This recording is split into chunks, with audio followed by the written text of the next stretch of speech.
that the stream suddenly died. I don't know why it did that.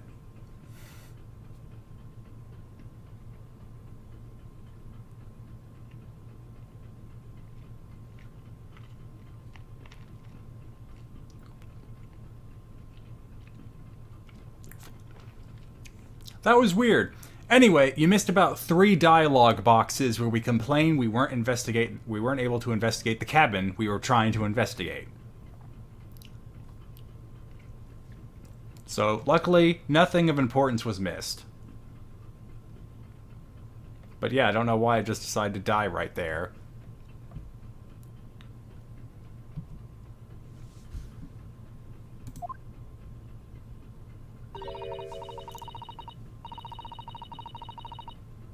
We'll never get past that sailor guarding the door.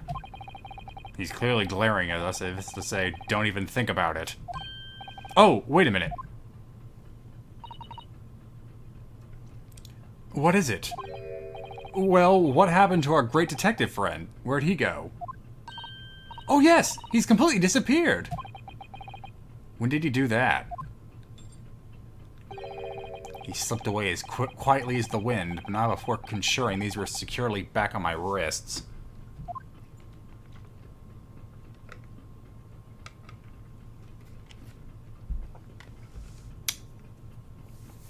So here we are, back in the hallway. Equisper, thank you for the 18-month resub.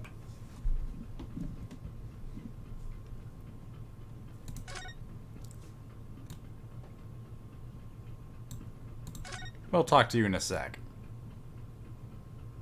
Huh, the book's still not checked. Didn't we already look at it? That book on the top of the table there is really huge. Really is huge. There's a pen with it, too. Yes, I'm sure that's the ship's log. Shall we have a little look through it?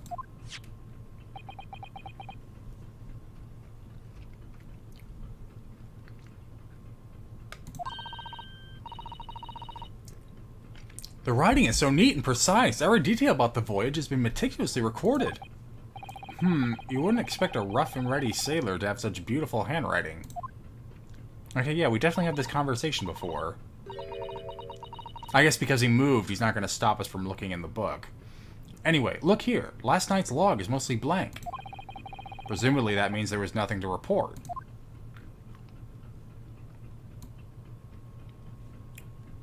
Not going to let me leave? That door leads to the second class area. It's locked. I can't open it. No, well, that stands to reason. No one wants to let the murderer escape.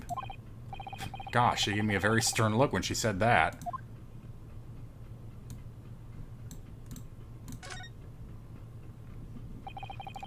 I really wish we had a chance to look around in Miss Pavlova's cabin.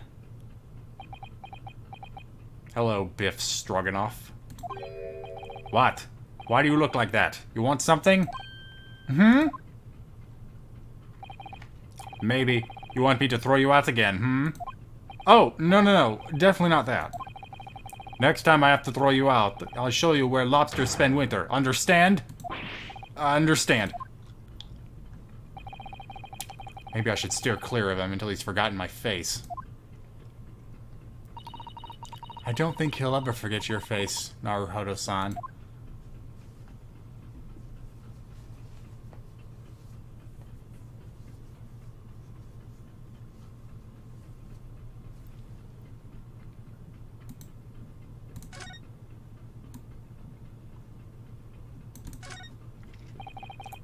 First class cabin number 1. Yes, that's our cabin. Okay, yeah, we definitely had this conversation because this is horrifically pedantic. Not our cabin, it's Kazuma-sama's. Sorry? Your accommodation is confined to the wardrobe inside the cabin. You know how to make a stowaway feel small, don't you? As small as the wardrobe I've been calling home. Anyway, I wonder if Inspector Hosonaga has managed to uncover any new clues. Yes, we should probably find him and ask.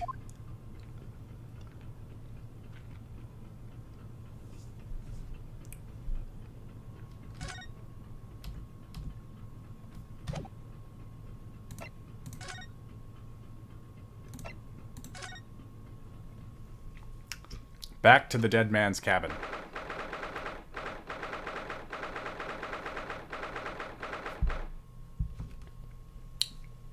Was that knife always there? It looks like they're still investigating in here. Yes, on that subject. I wonder if Inspector Hasanaga is unscathed. What do you mean, unscathed? Surely you haven't forgotten, have you, Naruhodo-san? Don't you remember what he said about allowing you out of this cabin to investigate? He was going to talk to the captain about it. He said he'd lay his life on the line for you. Oh. Yeah. But I'm sure he was exaggerating. Let's see what he has to say for himself. He might have some new information for us. You never know.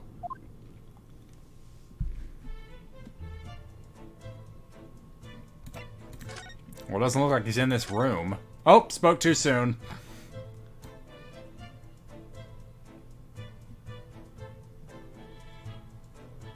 I feel like some of this stuff is not new, yet did not have a check mark on it anymore. I'm gonna check.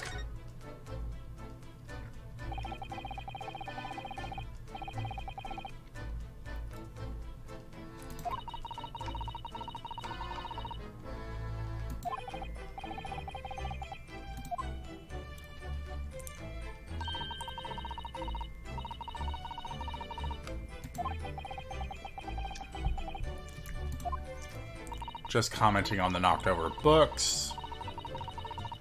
We now know that Susato does not like untidy things.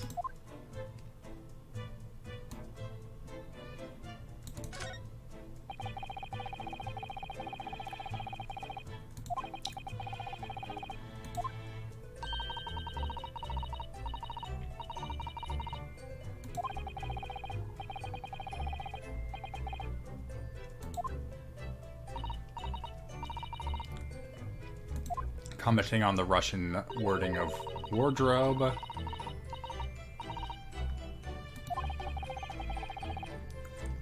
The oddness of a Japanese guy writing a Russian word as his dying word. I guess I should start voicing these properly since they are new dialogue.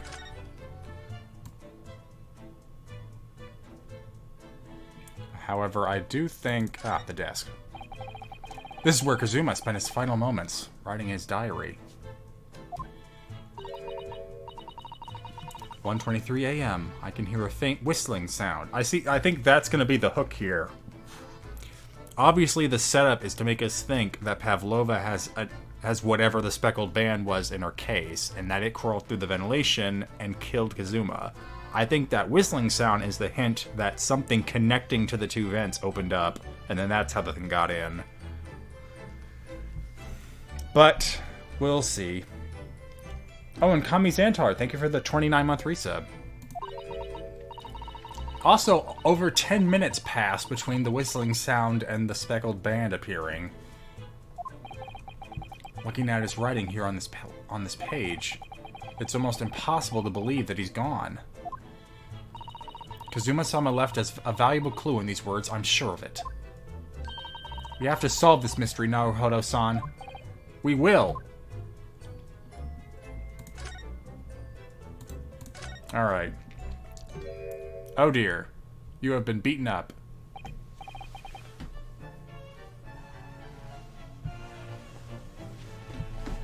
Oh my god, the rehashing Sherlock Holmes. I mean, there's a Herlock Sholms on board this ship. Ah, you're back. Inspector! What happened to you? Your face is... Please, don't worry about it. There's a lot more to wipe up there. They're just scratches. Made by a bear, maybe. When I told the captain that I'd given you permission to investigate, he told me he'd pummel me with his fist and then toss me overboard. What? But the pummeling was over in a flash, and he must have decided against throwing me overboard. So it was nothing, really. It looks like he wasn't joking when he said he'd lay his life on the line if he had to. Well, thanks to your efforts, we now know a little about the neighboring cabin. Yes, so I understand. Oh! I bumped into a man claiming to be a great detective a little while ago. I think his name was something like Herlock Sholms. I don't think he was German, though. Ah, that explains it. Shall we compare notes, then? We can tell you what we found out. Yes, let's do it.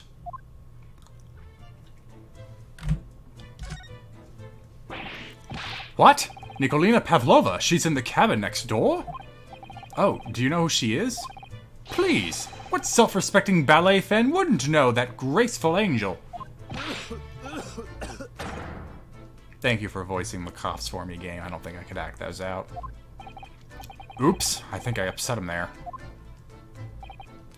Well, that tells us the neighboring cabin is unrelated to the case at least. Oh, how? Because angels don't go around committing crimes, do they? Oops, now I've definitely upset him. Inspector, has your investigation in here provided proof fruitful? If I'm honest, there's very little more I can do. Our duty is to make sure the scene isn't disturbed, ready to hand over to the Hong Kong police. So I'm just keeping watch here, trying not to take my eyes off the job. Oh, I see. Ah, there is one thing. I do have a small piece of new information for you. Oh, what? Yes, do tell us, Inspector, please.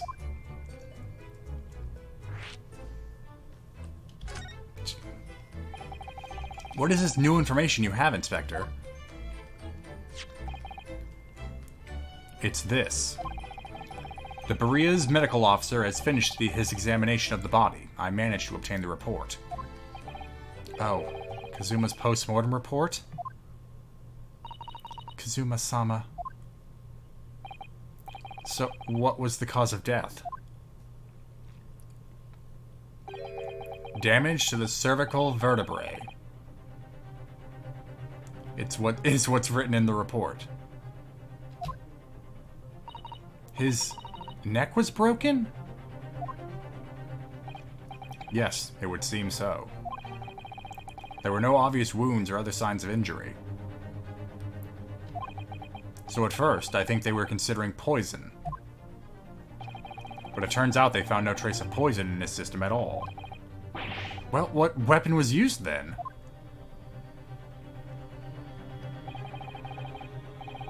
Nothing has been found yet, but the fact that there is no signs of a wound suggests it may have been a blunt object, something that wouldn't leave a mark. I mean... Okay, so...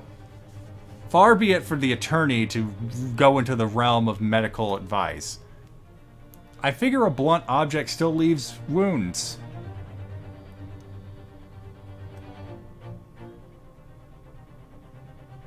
I mean...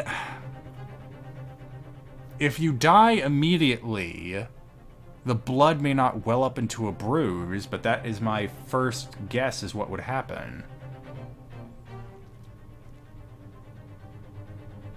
Yeah, yeah, no, see, you got punched a bunch, and there's clear evidence of that on your face, and fists are blunt objects.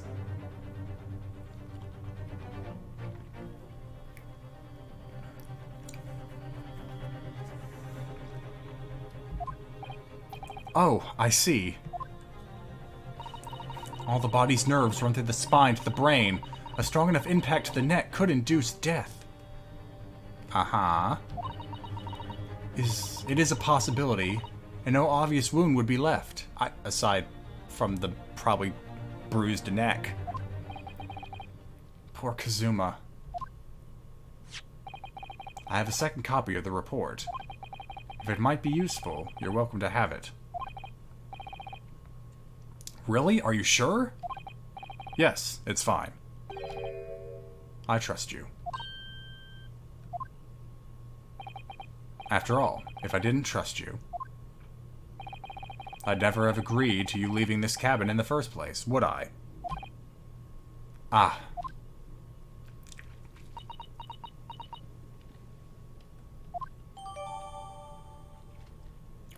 Yeah, he trusts us more than Sasato does because we didn't have to prove anything to him.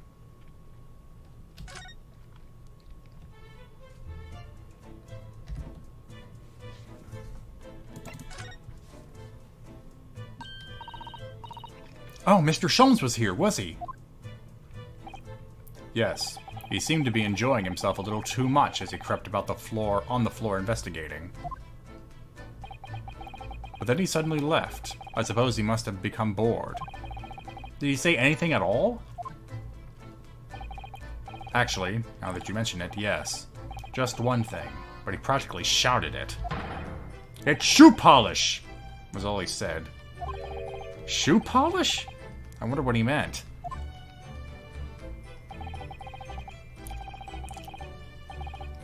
It was when he was over there, by the piece of broken glass, do you see? Ah, perhaps he was talking about this brick-colored mark, do you think? Ah, yes, that must be it.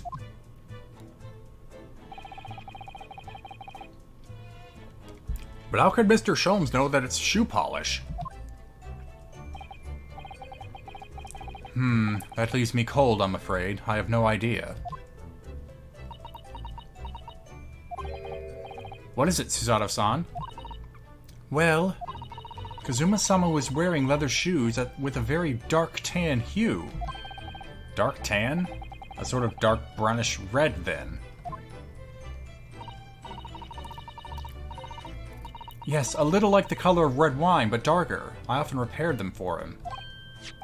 Oh, does this mean that this mark was made by the polish on Kazuma's shoes as they scuffed the floor? Adding the mark on the floor to the court record.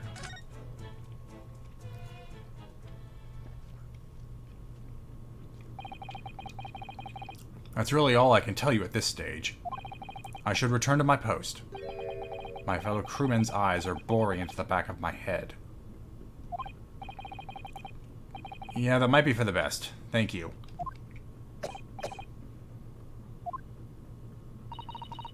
Poor Inspector. You look exhausted.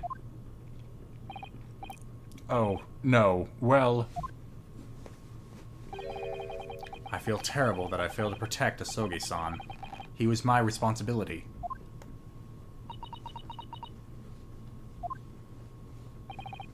Of course, my pain is nothing compared to yours. You were his friends. The truth is, I seem to have a heavy head ever since I woke this morning. A heavy head? That's interesting. My head's still throbbing too.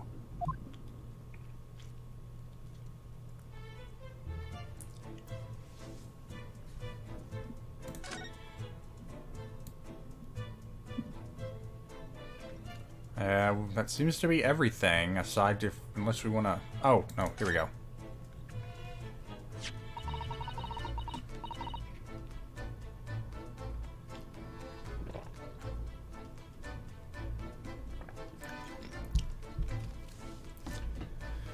It really is such a beautiful color, this glass. It looks like whatever is broken, it looks like whatever it was is broken clean in two. But the other half is nowhere to be seen. And then there's the brick-colored mark, which is shoe polish, according to that great detective you seem to... Oh, which is shoe polish, according to that great detective you seem to know all about. I suppose it must be from Kazuma-sama's shoes. Maybe. What I'd like to know is, how can the detective be so sure that it's shoe polish and not something else? Because he's a great detective, of course. That's hardly a reason, is it?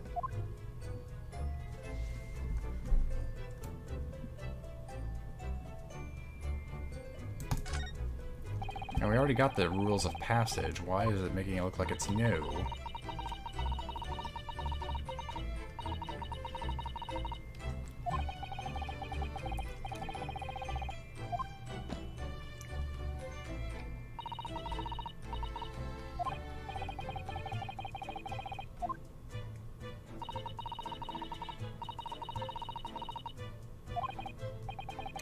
So, this would be if you happen to have taken a break at the to be continued mark, which we did, this would be reminding you what was going on. Oh, I didn't mean to do that.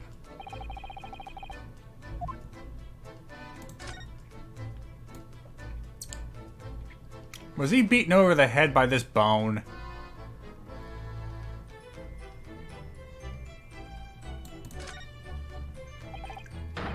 You! Where did you go? Oh, sorry, I just went to the next door cabin to investigate. Why? Who gave you permission to do this? For this? Well, Seaman Hosanaga did. That new Japanese, was it? Later, I will roll him into a ball and throw him in a cold room. Sorry, I don't know why I can't bring out my Russian accent. Whew. He's gone back to guarding the door. I hope Inspector Hosanaga doesn't find himself in too much trouble on our account. He's really gone out of his way to help us, hasn't he? When we get back to Japan, we'll have to take him for a steak at Le Carnival. That could be a very long time from now, Naruhodo-san. Alright. That's pretty much everything in this room.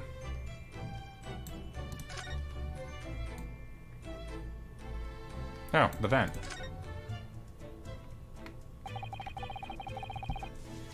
So this ventilator joins to Miss Pavlova's cabin. Yes, that's right. And just a few minutes before he died, Kazuma saw something emerging from it. The Speckled Band, as he described it. If only Miss Pavlova had been able to shed some light on it, but she seemed as baffled as we were. Yes, I wonder if she's telling us everything, though. I'm not sure. I know most people aboard would say the same about me, but there was something about that woman that didn't sit right with me.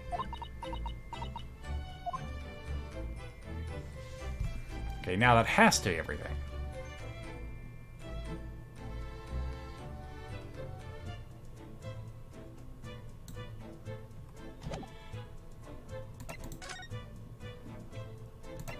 They're not going to let us out of this room, are they? They did! They let us out! Well, what was the point of the guards in there, then?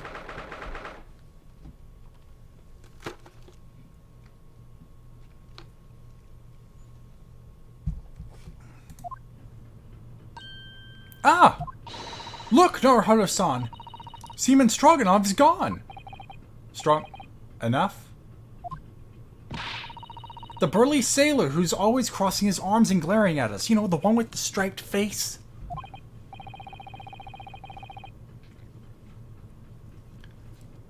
All these Russian names are impossible to... Ryunosuke Naruhodo-san, you are one to talk. Actually, I used the honorific when I shouldn't have. It's his full name. I don't know.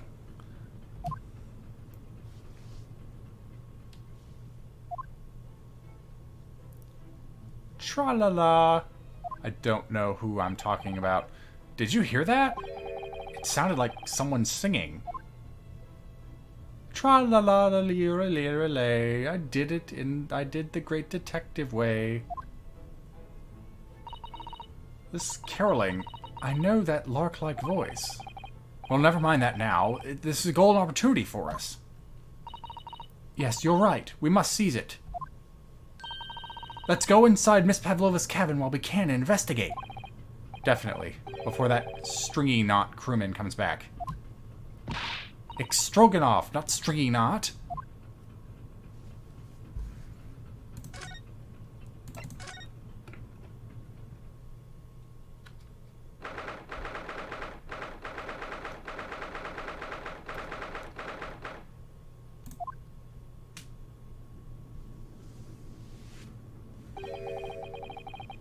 Miss Pavlova isn't back yet.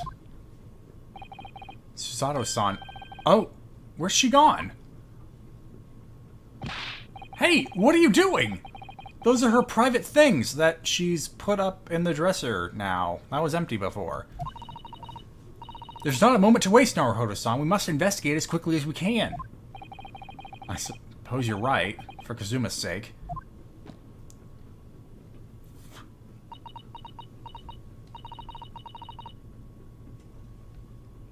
Not just for Kazuma-sama. What do you mean? It can't be long now until we arrive at port in Hong Kong. don't want you to be in those handcuffs when we get there. What? Really? We must solve this case, Naruhodo-san, by ourselves if we have to. Yes, we will.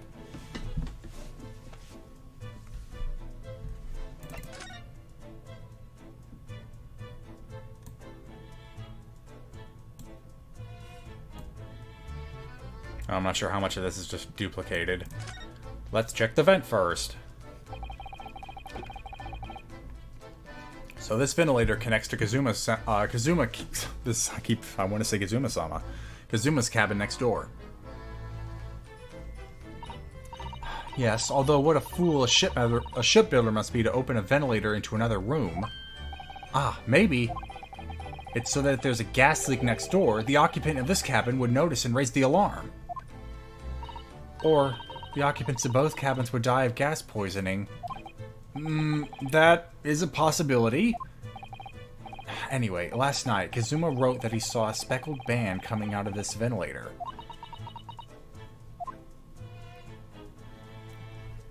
They are really dancing around that whistling noise. Naruhodo-san, are you there? Sorry, I'm right here, yes. Why? Oh, good. I thought you might have climbed into the wardrobe when I wasn't looking. There's no place like home. Believe me, I don't have some strange compulsion to jump inside every wardrobe I see, you know. Well, anyway, I'm not sure anyone could fit inside this one. It's full of beautiful outfits. I suppose they're all stage costumes. I was rather hoping we might find Miss Pavlova's friend hiding in there, but no such luck.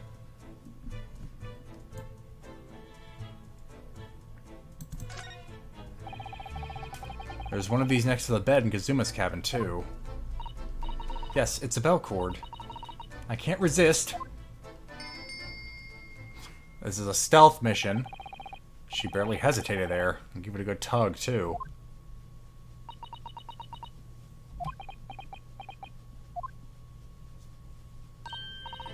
No, I didn't actually expect anyone to come. We don't want them to! We're trying to investigate in secret! Let's try the bookshelf.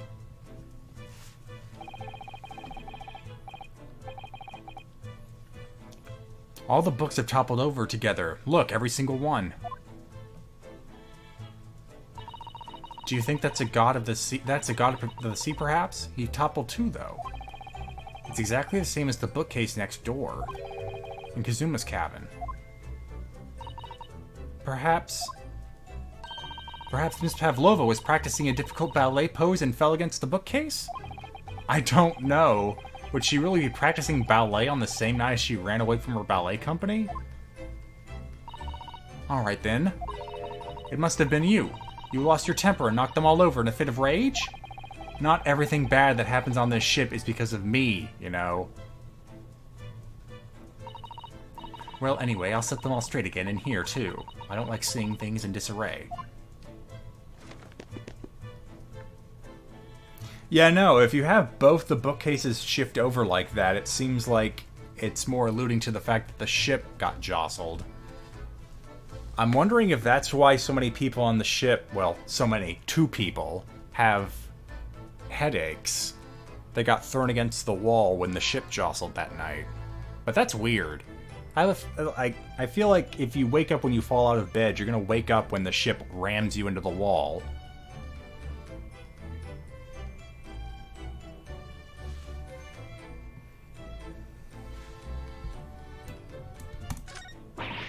Oh my! Miss Pavlova's case is open! It's completely empty inside, but according to the great detective's great deduction, she was hiding her special friend in there. Yes, a friend that she had to keep secret, because you're not allowed to bring animals on board the SS Buria. I'm still not sure if it's Buria. I wonder what kind of animal she had in there. And more to the point, where is it now?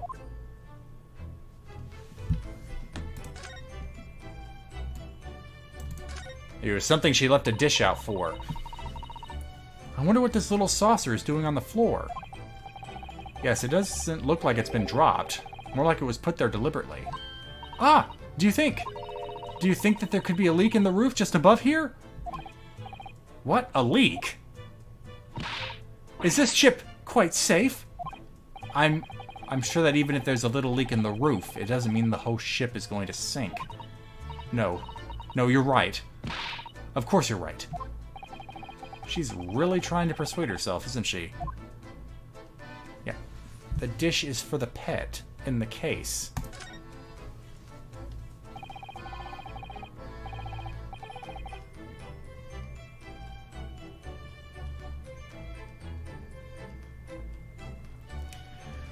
There are just a few books on the desk, nothing else by the looks of it. Well, Miss Pavlova only ran away from the ballet last night. She's hardly occupied this cabin for any time at all. That's true. I wonder what kind of book she likes to read. Let me see. Yes, I see. It would seem that Miss Pavlova enjoys reading books written in Russian.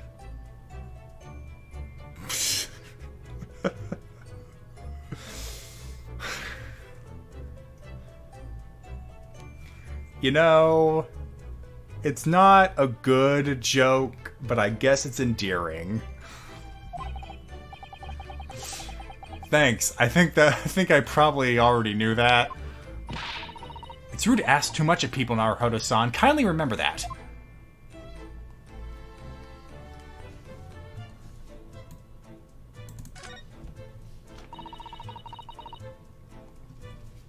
It would seem this teapot is empty. So the natural conclusion is that the Russians are very thirsty people. Or because Miss Pavlova only came into this cabin last night, she hasn't had a chance to make any tea yet? I mean, it could be either. It's definitely that they're excessively thirsty. I'd lay 1,000 to 1 on it. You're rather obstinate, aren't you, Naruhodo-san? If I wasn't, all my clients and myself would be in jail. I said all my clients before realizing, oh, I've only been doing this for myself so far.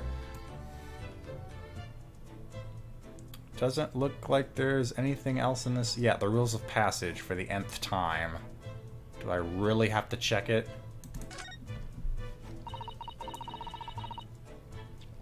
I suppose every cabin has a waste paper basket.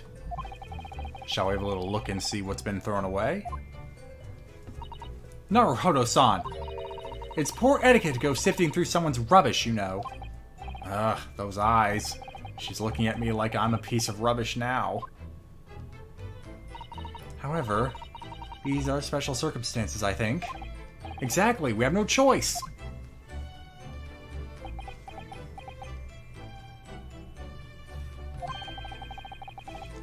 There's hardly anything in here at all. Oh, well, that's a little disappointing. No, not the bookshelf again. Yeah.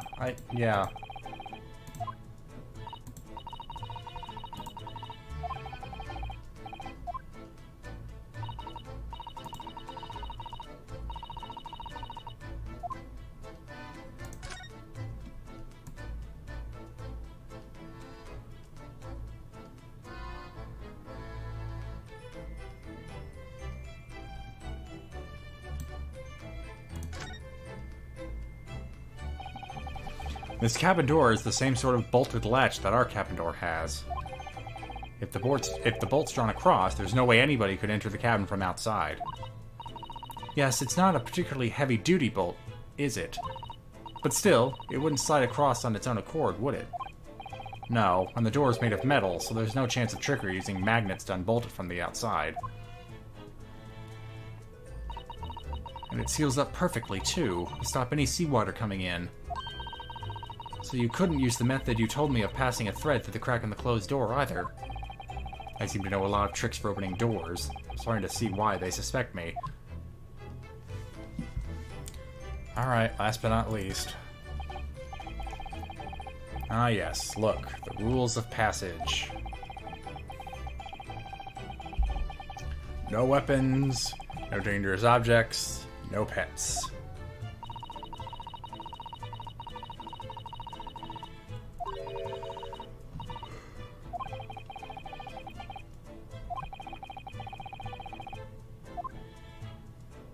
Where is her friend?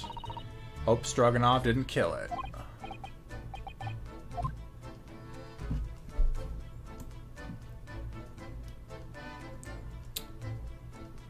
I think that's everything in the room.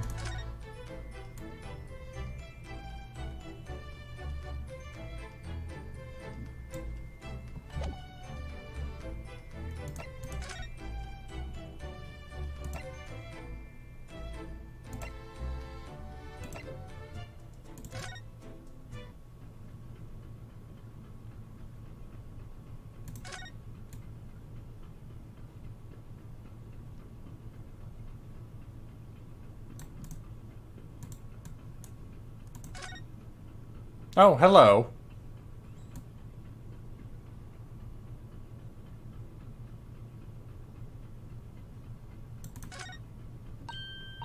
Oh, it's Mr. Sholms. Look! Wow, you never know where he's gonna turn up next, do you? He seems to be stealing a look at something as he sings to himself.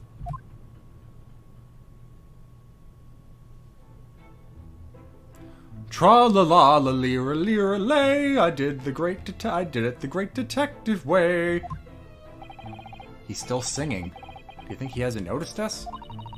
Or he's simply in extremely high spirits? Yes, there were times, I'm sure you knew, when the yard bit off more than it could chew. And through it all, when there was doubt, it's the lucky Herlock was about. Excuse me.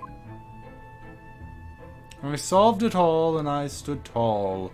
I did it the greatest... Oh, okay. It's my way. Well, now I feel like I should just go back and do it all again. I solved it all, and I stood tall. I did it the great detective way. Yeah, someone get Taka in here. Have him sing this. Mr. Sholms! Ah! What is it? You want to fight? Honestly, interrupting a fellow when he's singing. I was just about to reach the climactic finish. Sorry, I thought you were never going to stop, so I figured now is as good a time as any. I very nearly dropped you to the floor with one of my famous right hooks. Alright, I get the picture. Now, could you put those fists away?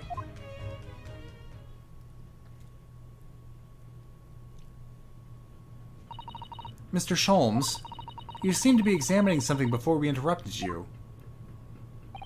Ah, yes, that. I was immersed in the study of the ship's log, as penned by the stockily built crewman who's usually on guard here. Oh yes, the ship's log. And did you find anything useful from it? Well, after 2 a.m. this morning, the majority of the entries are blank. Which means that there was nothing to report. Nothing of note happened, so... Ah ha ha ha ha ha ha ha ha ha! You truly are a student from the land of the rising sun. You've been utterly blinded by it. Ha ha ha! Sorry? Your logic, my boy, is inverted. Whatever do you mean, Mr. Sholms? Observe the other pages and all shall become clear. It would seem that the same crewman off-sends sentry in this first-class passageway. And he has an almost religious practice of recording nothing to report every half hour. Oh, he writes that in every 30 minutes? Nothing to report. Precisely. Put simply, the seaman writes nothing to report when there is just that. And yet, the ship's log from last night is largely blank. He didn't even write nothing to report. Oh, whoops. It shifted over to Ryu Nisuke when I was talking. Do you mean? Yes, there were circumstances afoot last night, which led to the seaman being absent from his post. What kind of circumstances? What happened? That remains a mystery for now, but we can be sure something significant took place. Okay, yeah, everyone was like gassed or something. So significant that it caused the seaman to forget his regular habit of scribing nothing to report in the log. These are important details. I would stake my life on it. You must log the ship's log in your mental file. The ship's log has been entered in the court record. Now that deduction was worthy of a great detective. Ah, you're starting to understand what my way is, I see. What makes Sholms Sholms. Brilliance! Ah ha ha ha ha! Ha ha ha ha ha! Ooh, ouch. What is it? Are you hurt? Oh, don't worry yourself. I seem to be afflicted with a throbbing head this morning for some reason. Nothing more. Huh. Well, my friends, until our next encounter. Bye.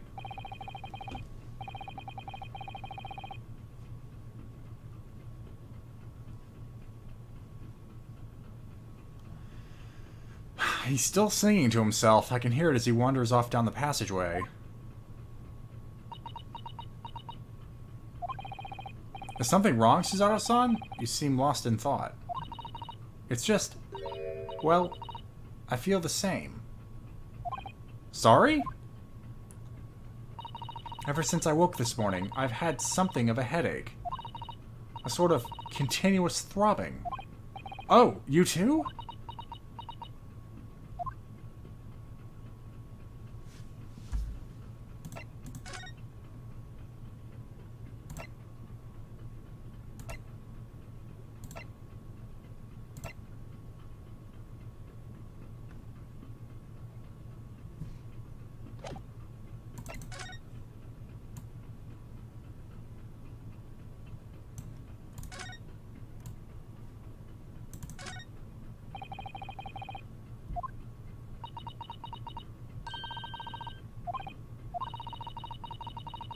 Okay, so we're commenting on the guard being gone again.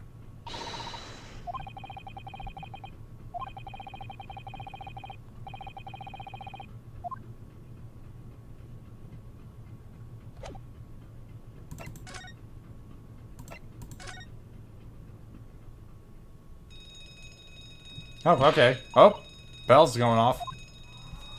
Oh. We're being attacked. It's pirates.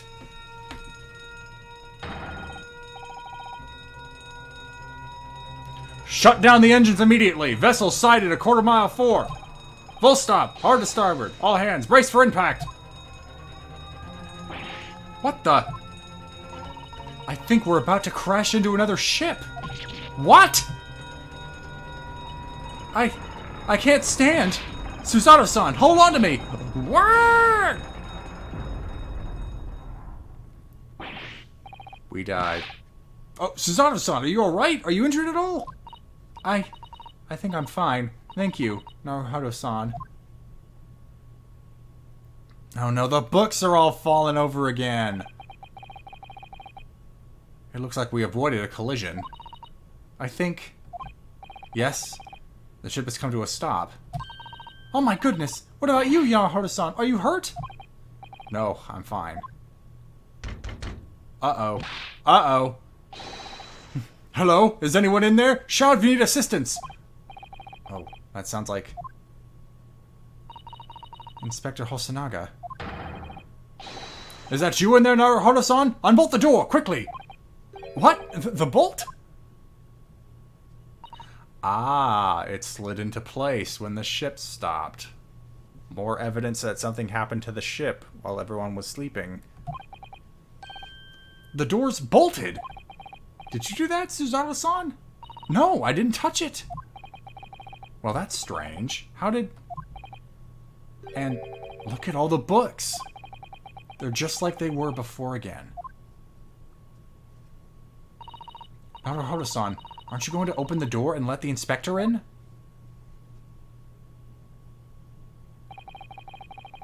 I'd better tidy this place up first.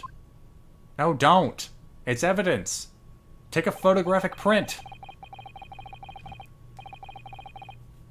Our violent emergency stop solved one mystery, at least, in a very vivid way.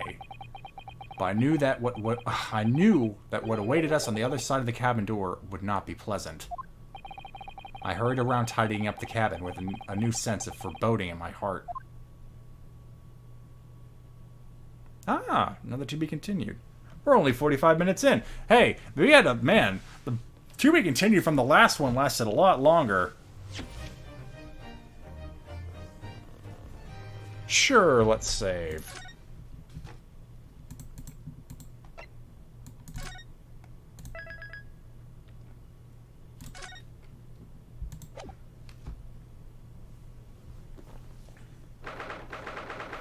Oh, and Survivor, thank you for the resub.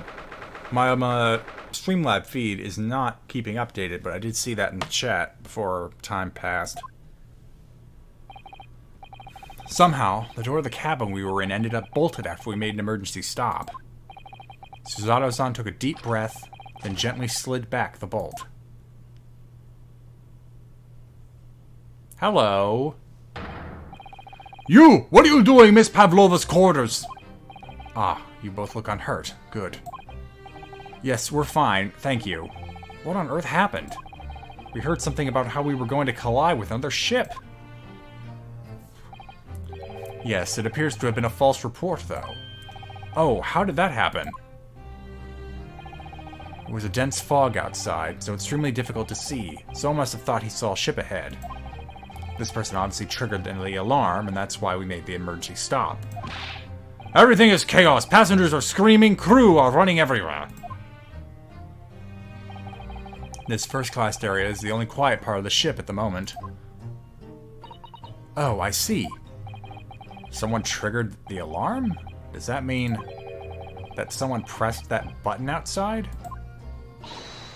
Ah! You wicked intruder! Dressed all in black, you are the devil! Sorry, me? I've been called a lot of things before, but devil is a first. You opened my traveling case! How could you? What? No, we didn't touch it. That's right, Miss Pavlova. It was already open when we came into your cabin. Inspector! Yes? Arrest this man! I know he did it! He is a criminal! It is not enough that he killed a man? Is it not enough that he killed a man? Da! And he is a stowaway as well! If Vixen promises not to steal chicken, do you believe? Take him away! He is a trespasser as well as everything else. Stowing away. Trespassing. Killing! She is right! You are devil! It doesn't look good, does it? There is cell below deck. Throw him in! Tomorrow we dock in Hong Kong. Then we'll give you straight to police. Wait, a cell? Please, Inspector Hasanaga, is there nothing you can do? This is a Russian vessel. I really have no jurisdiction here. After my last effort to appeal to the captain's good nature, I think I'm out of options. This is terrible. This is a real crisis. I've got to find a solution. Immediately!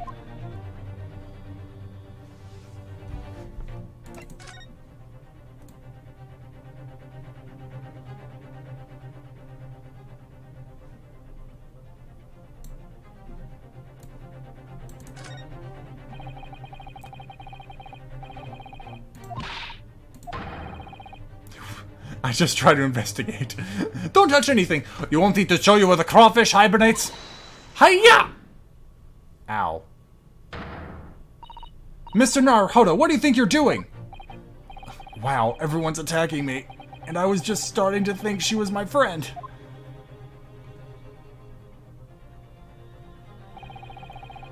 Isn't there anyone who can help me out of this mess? Okay, so I have to pick somebody? That's it? I was hoping... Oh, whoa! Wait. What are you doing? Testing the strength of the hook? Well, I see there's an option here.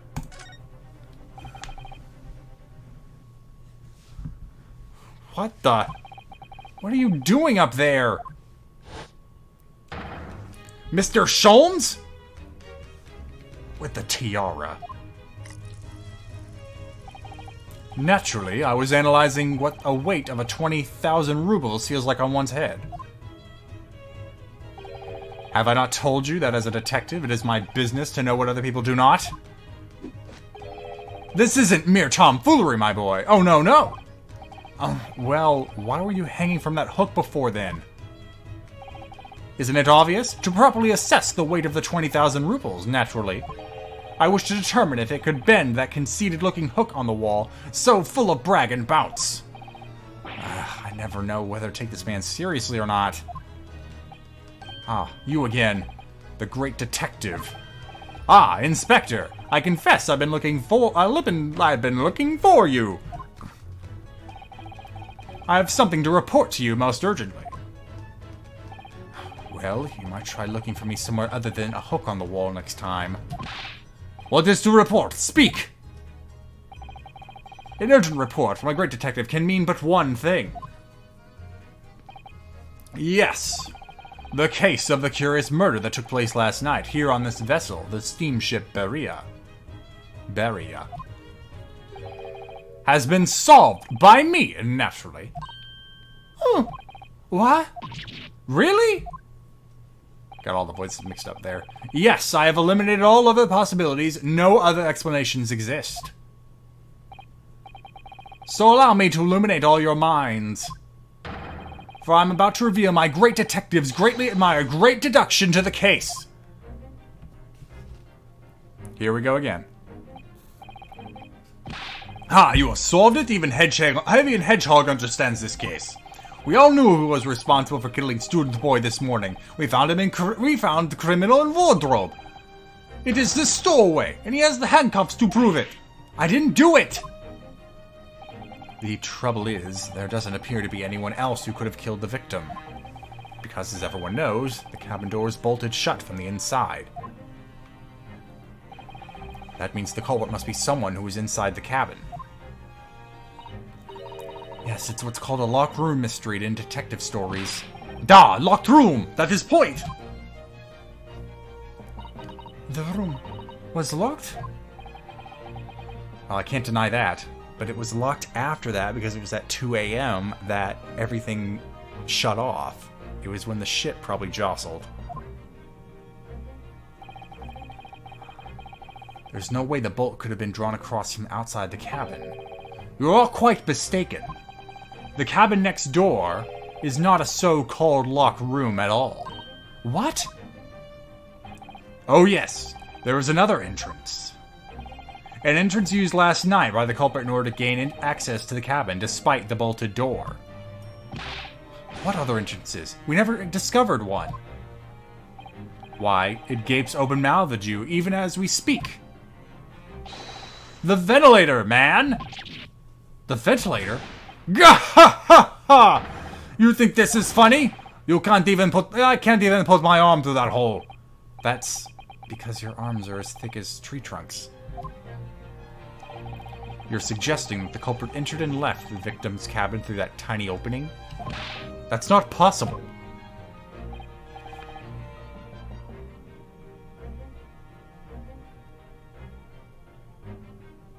Ah, but it is.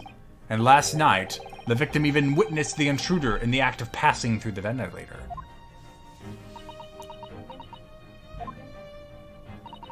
Mr. Sholms, do you mean... Are you referring to the words Kazuma-sama wrote in his diary? 1:23 a.m. I can hear a faint whistling sound. 1:35 a.m. What looks like some sort of speckled band is dangling from the ventilator grill. Precisely, my dear madam. But what does it mean? What is this speckled band? The answer to that particular conundrum is in this very cabin.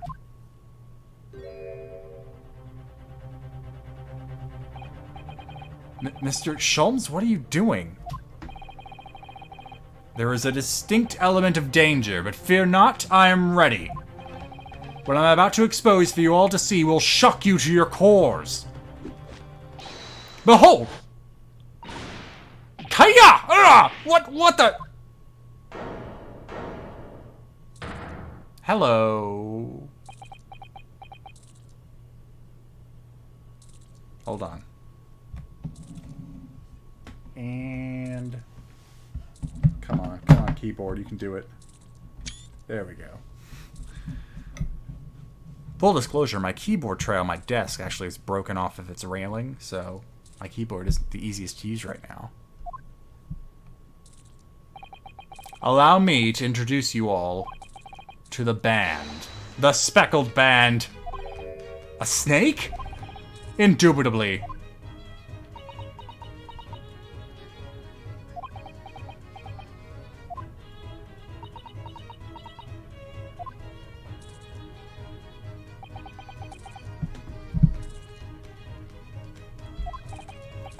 Mr. Sholms, just one thing.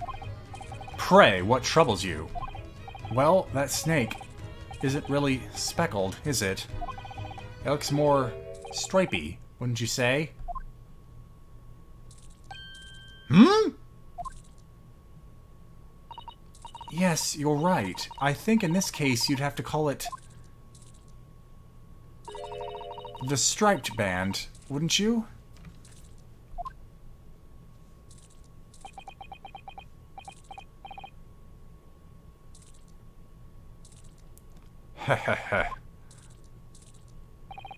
You both see and observe, with distinction, however.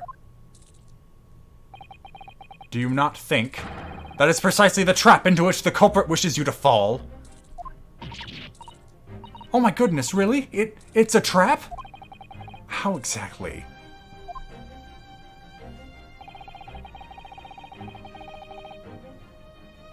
I think perhaps it is time I explain the intricacies of my train of thought. Are you ready, Miss Pavlova? I'm sorry for the young man who died, but that is all. His death has nothing to do with me. This whole thing has nothing to do with me.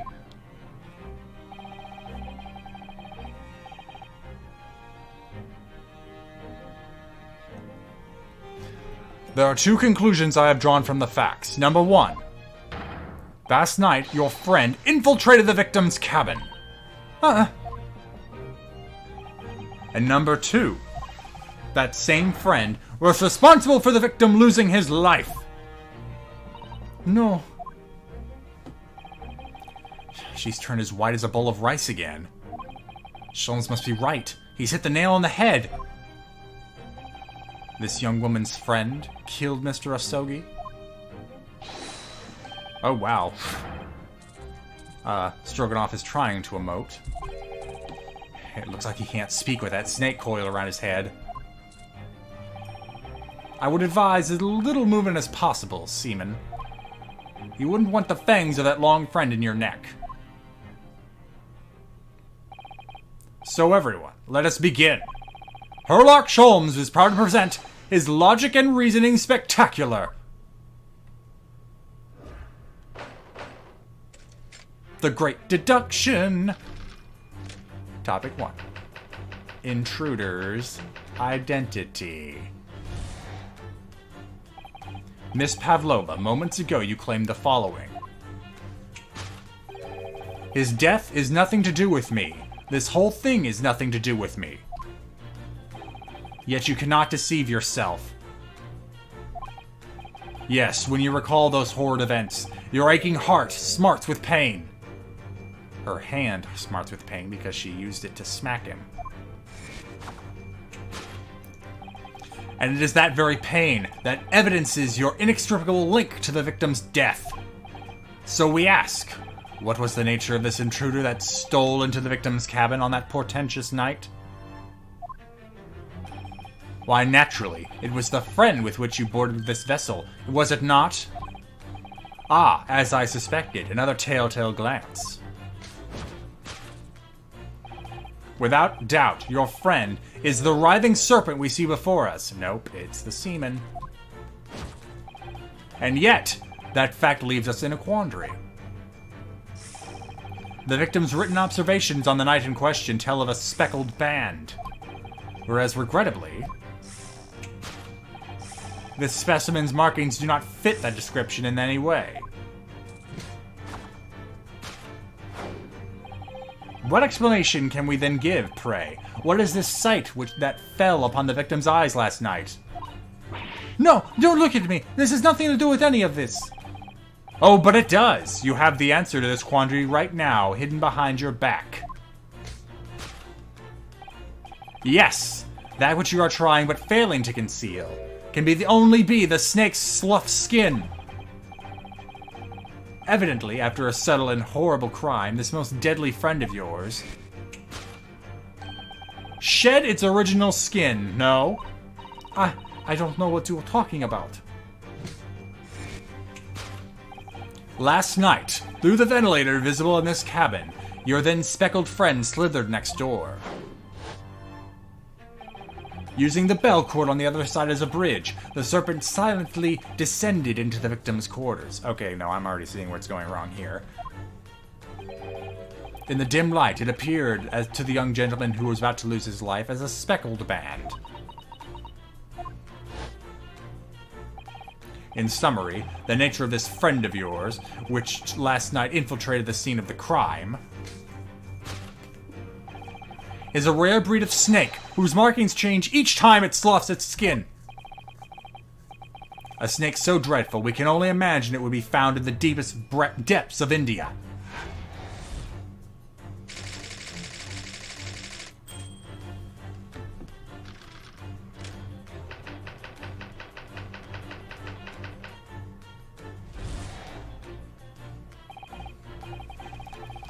It was a diversion. Moving on, we come to the heart of the matter, the grim demise of the victim. How did this young man lose his life, and why? According to the data of which I have been apprised, it would appear that there are no visible signs of injury.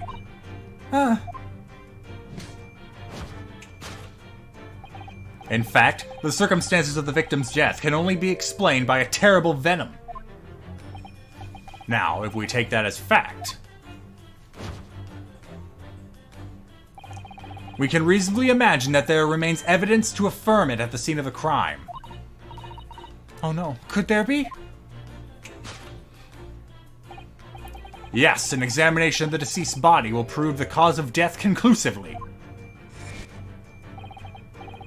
The almost but not quite imperceptible puncture wounds left by the venomous fangs will seal the truth. Yes, the vestiges of a snakebite delivered by your terrifying friend. This makes no sense. There is no point in feigning ignorance, Miss Pavlova. After the incident, you endeavored to hide everything, didn't you? But now your involuntary glance betrays the hiding place you chose. That's right, you hid the evidence that links you to the victim's death in that traveling case. When we first met in this cabin, it came to my attention that your case moved periodically. Your serpent assassin was restless inside, no doubt. You don't. It is telling that the victim made note of how a low whistling sound that he heard. Let me try that read again. It is telling that the victim made note of a low whistling sound that he heard minutes before his end. That was your signal, was it not? The sound you had used to train your serpent friend. To train? Indeed. You put the serpent through this ventilator and wait. After a period, you'd summon it back with a whistle. You couldn't know if the animal had done its duty, so you could listen for signs of life next door. If the victim appeared to not have been dispatched, you release the snake once more. Do you deny this snake had undergone such training? It's not true! Having slithered through the ventilator and down the bell cord, the creature needed only to sink its fangs in once. And its venom would course through the victim's veins, ending his existence forever. That is the true nature of the speckled band that took the poor man's life. There can be no doubt. My logic is infallible. My logic is undeniable. My logic is undeniable.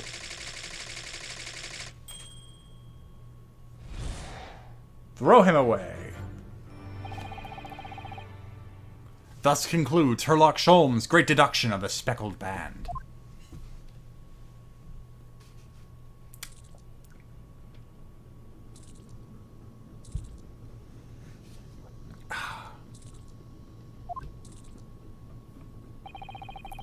Miss Pavlova has trained her pet snake as a killing machine. There on the floor, you will observe a saucer of milk. The promise of food is the key to training any creature. Incredible. You've solved the mystery. Amazing. Really, guys? Okay. Amazing. Your great deduction really lives up to its name. I see now why Herlock Sholms is such a household name. My dear man, it was nothing remarkable. As the Russians say, I could have done it with one left hand.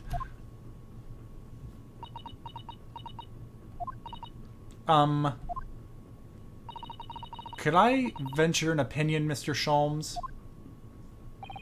But of course! What is on your mind? It's just, about your deductions before, some things don't quite make sense to me. I welcome questions as to my method, and I will answer both loudly and proudly. Oh, well, good. First of all, snakes are egg-laying creatures, part of the reptile family. You are well informed, madam. And reptiles, don't drink milk. Ah! It's really only mammals that like to drink milk, you see. So, I'm not sure it would be possible to train a snake using milk as a reward. No matter! No doubt Miss Pavlova used some other treat to encourage her pet to do her bidding. Milk was merely an example, the logic holds. Well, there is something else. Snakes have no ears. Ah! Yes, so I'm not sure it could really be possible to signal to a snake by whistling. But madam, what are the tales from Arabia?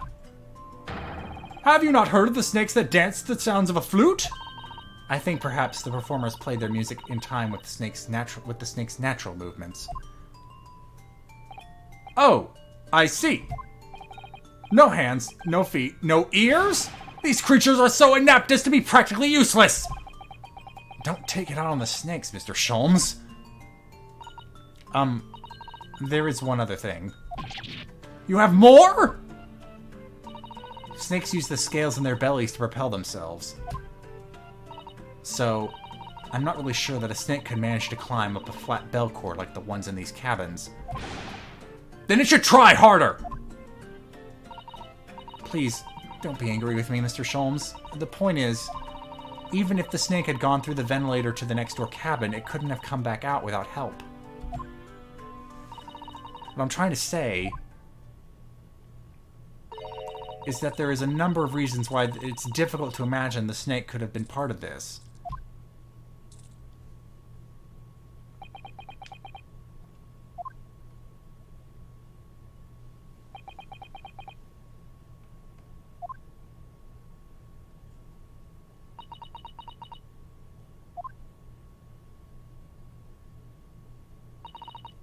I think we need to step in and help again, Mr. Naruhodo. Oh no, you don't mean... Yes, we need to modify Mr. Sholms' latest deductions and turn them into great ones they ought to be. I had a feeling that was coming. Alright, let's give it a try. Just what I was waiting for. Mr. Naruhodo! Yes, right. So, cast your eyes down to your wrists again. What?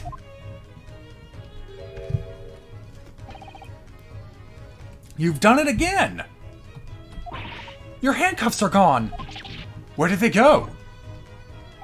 Fear not, I shall see that they're restored after our work is done. I really wish you'd leave them off.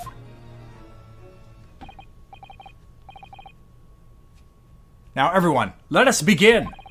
Herlock Sholms is proud to present his Logic and Reasoning Spectacular! With help! Can I will go ahead and say, these are really fun. I know I'm just here. I was here originally to just nag at the attorney game, getting its law wrong. And of course, this is just nonsense. But it's styling, and I can't help but like it. Alright, so we're going back through this. I can only put so much effort into the voice before my throat gets burned out, so we'll just go ahead and cycle to the point where she got it wrong. But let's enjoy the posing while it lasts, and all the hand movements. It has such flair. Yeah, no, it's not her heart that aches, it's the hand. She does have a pained expression on her face. Yes, that's true. She looks as though Kazuma-sama's death is weighing heavily on her mind. But you're not sure Mr. Sholms has her read quite correctly, is that it? Could there be some other way to interpret her expression, then? Let's take a moment and really look very closely at Miss Pavlova. Okay, so I present with R, so clicking is fine. Oh! Well, there you go. Anything else to point out that aches? Nope, let's just do that then. Oh, Naruto-san, look! That looks like a very painful wound. It looks like a scratch made by some kind of small animal. And fairly recently, too. Well, whatever scratched her doesn't appear to be around here. Well, that's what ails her. Present! Yes!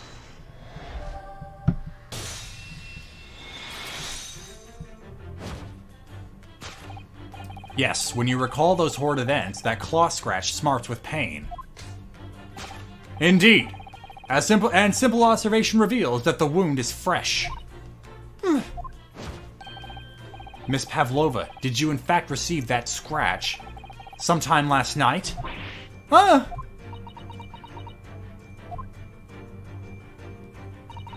When I think about the young man who died next door, I feel so sad.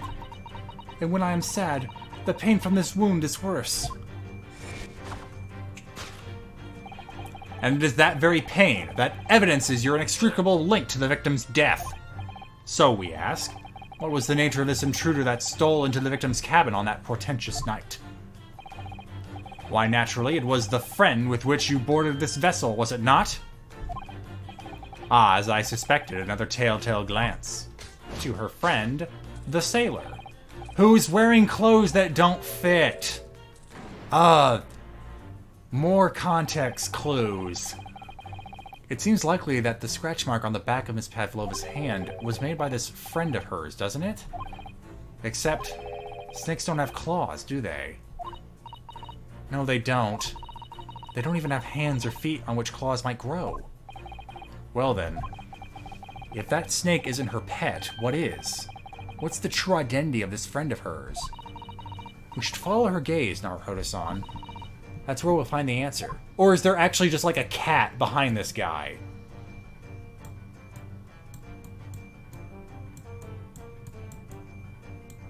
The camera is not... It's really not letting me do much here. So it seems like it's only one chance anyway. Oh, wait. So we have... No, over here. What? I have to use the keys for this. Yeah, no, but not that.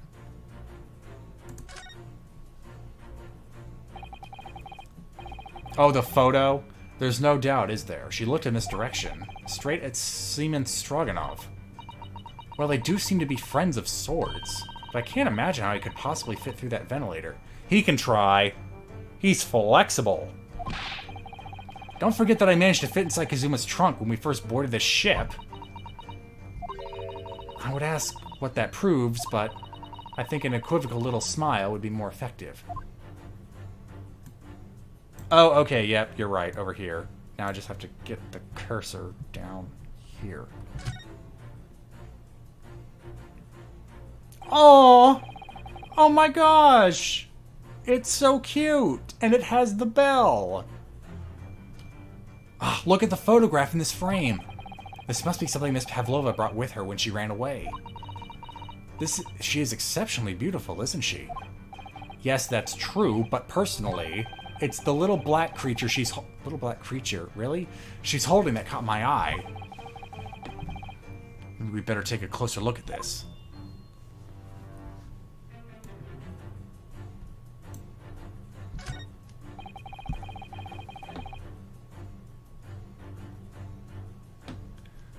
Look at the little cat Miss Pavlova is cuddling here. Oh, what a cute little kitten! It could vie with you, couldn't it, Naruhodo-san, for the blackest outfit? A black kitten. And from the look of this picture, at least, Miss Pavlova seems very attached to it. Present!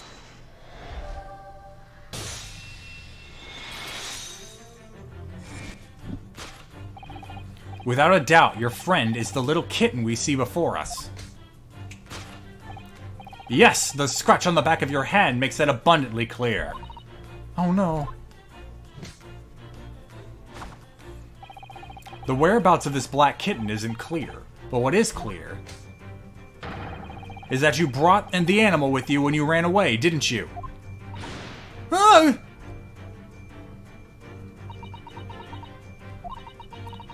Darka is my best friend. I couldn't leave her behind. Darka would appear to be a Russian blue. And yet, that fact leaves us in a quandary. What's with the snake? The victim's written observations on the night in question tell of a speckled band. Whereas, regrettably,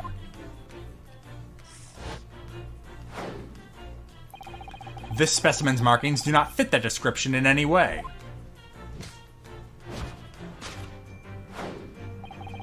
What explanation can we then give, pray? What was this sight that fell upon the victim's eyes last night? No, don't look at me! This has nothing to do with any of this! Oh, but it does! You have the answer to this quandary even now, hidden behind your back. Yes, that which you are trying or failing to conceal can only be a snake's soft skin. It's a toy. Did you see that? She just took something out of her pocket and hid it behind her back. If she just left it in her pocket, no one would ever have known. Oh yes, ploys like that are Mr. Sholms' specialty. He's ever so cleverly forced her to reveal something. I thought that deduction was a specialty, or maybe making me believe that that was a ploy too. Making me believe that was a ploy too. Anyway, I find it hard to believe that's the skin of a snake. In which case, just what is Miss Pavlova hiding behind her back? It's a cat toy. No one try to look behind her! I can't quite get the cursor on it. It's not that, though. You can see the stick right here. Well, it is speckled, and it is a band, but what is it? It seems to be soft and fluffy. A long piece of cloth of some sort. And it looks like a needle at one end. I think it may be a cat's toy. This is common in the West, apparently. How is that a toy for cats? Cats like to chase the band around and paw at it. Kittens in particular love that sort of play. You only need to wave it in front of them, and they pounce to catch it. Okay, I've played with cats. Most of them don't care. That sounds positively adorable. Present!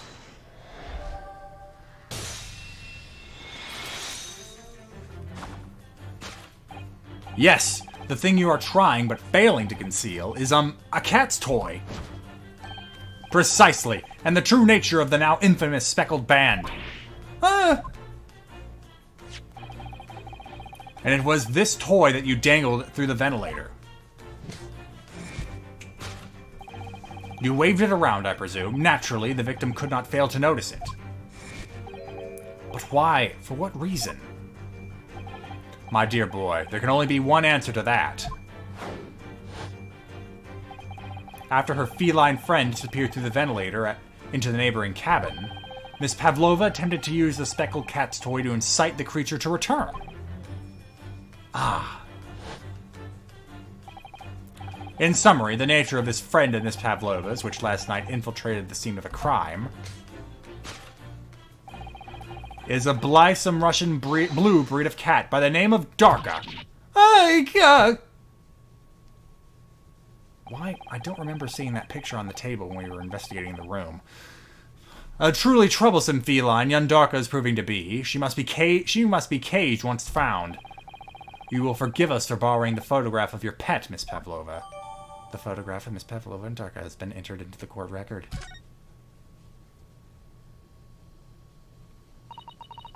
It was after I gave her food last night. That's when it happened.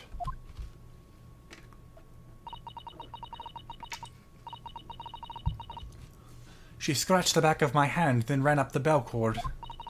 Before I could do anything, she had disappeared. Through the ventilator. Darka. She is so naughty. Naughty kitty.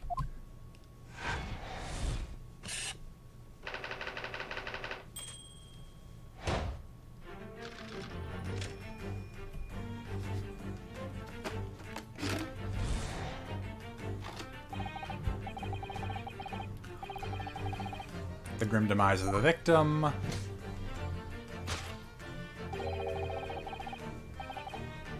How and why. Pavlova's quiet.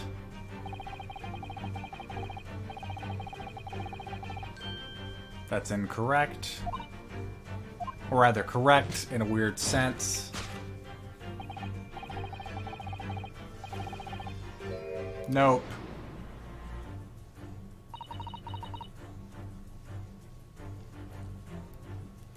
What Mr. Sholms says is true.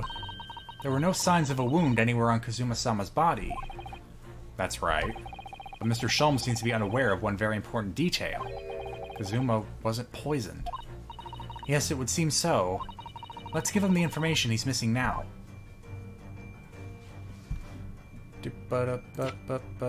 Where is the report? There it is. No, yeah, I got that part. Yes!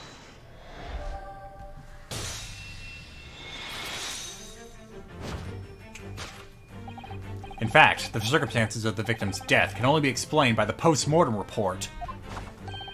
Ah yes, I knew it was one or the other.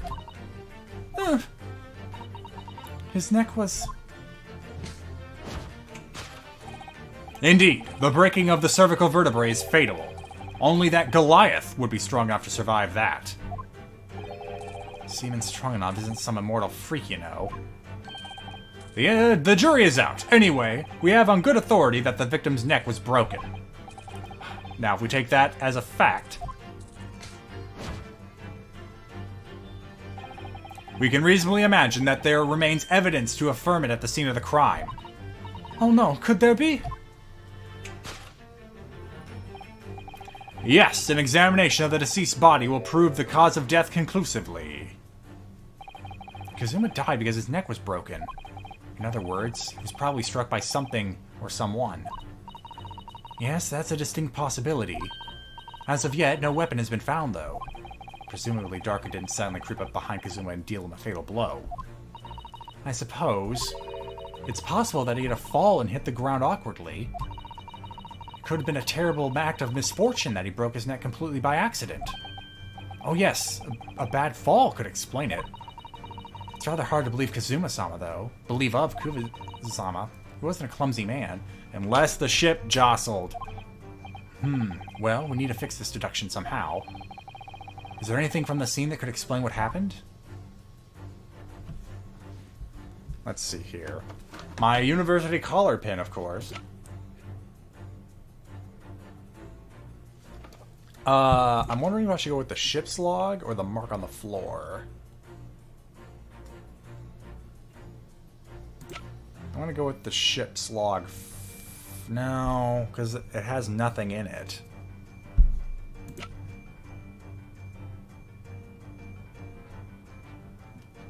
Let's try this one first. Yes! Progress! Yes, an examination of the mark on the floor will prove the cause of death conclusively.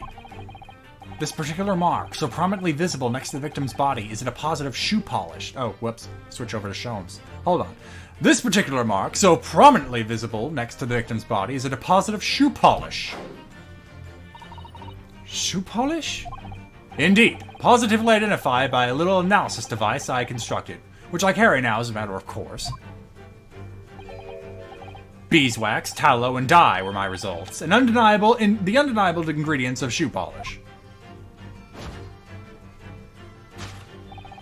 And the color of the polish is a perfect match to the color of Mr. Asogi's laced leather boots. Huh. Looking at this mark, it's not hard to imagine what happened. For some reason, Mr. Asogi must have caught his foot at that point on the floor and tripped. Please, no. And, by a dreadful turn of misfortune, caught his neck against some unmovable object as he fell to the floor. Suffering a fatal blow to the spine, the victim's vertebrae shattered, and in that instant, he lost his life. No! I don't know. I don't know anything about this. Is that really true, Miss Pavlova? What about the evidence left at the scene where Mr. Asogi lost his life? Yes, the facts are clear as day to me. You did all you could to conceal the incriminating evidence. But now your involuntary glance betrays the hiding place you chose. That's right, you hid the evidence that links you to the victim's death and the traveling case, which we know is B. I don't believe it! Kazuma-sama merely tripped over and now he's no more? It can't be true, I refuse to accept it! I know it's hard to believe, but the mark on the floor does seem to suggest that's what happened. But, and if this part of Mr. Sholms' deduction is right, Miss Pavlova is trying to hide some evidence that would prove it. Here in this cabin, somewhere in the direction that she just cast her eyes. Where, I wonder? Let's have a good look around. The answer must be here somewhere.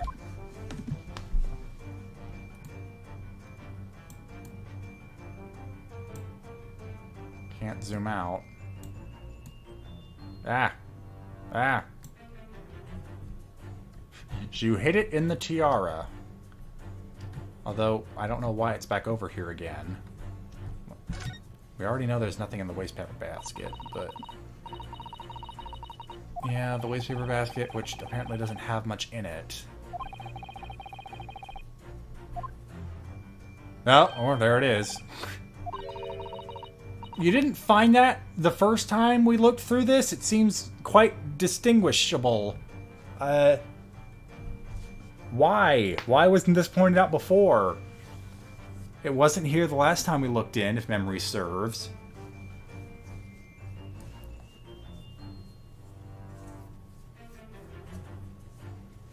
Well, okay.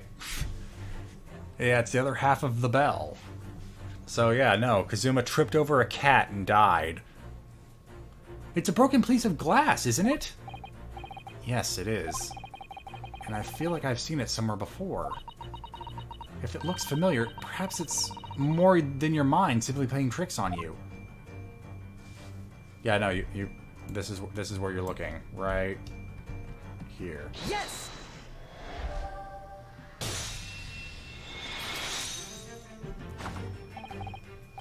That's right. You hid the evidence that links you to the victim's death in that waste paper basket. Ah! Here we have a fragment of some intricate glass object, it would seem. One that has a familiar air, in fact. Precisely. We found another piece of broken glass in the floor of Mr. Asogi's cabin. And, as you can see, the two pieces fit together perfectly. Oh no. So, Miss Pavlova, shall we consider what this tells us? Why would it be that part of this glass object, which was evidently broken at the scene of the victim's death, should be found in that waste paper basket in your cabin? Kya! You're well acquainted with this glass bell, are you not?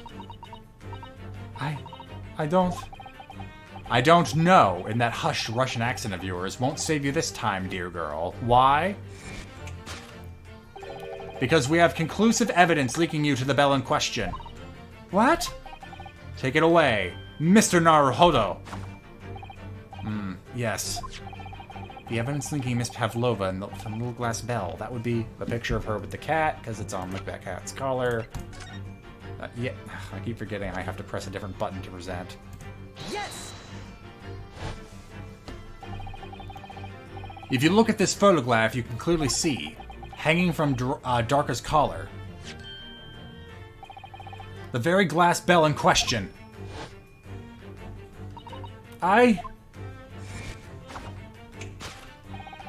The truth has caught up with you, Miss Pavlova. The young man who lost his life last night did so after a truly inauspicious fall.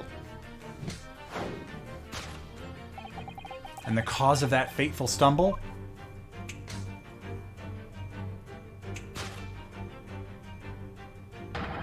Your absent feline friend, Darka! Are we like punching her every time I make a deduction? Yeah, let's sue the cat! I couldn't tell anyone. I'm sorry.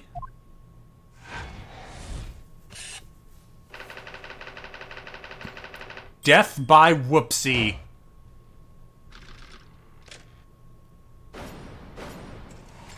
Ace Detective!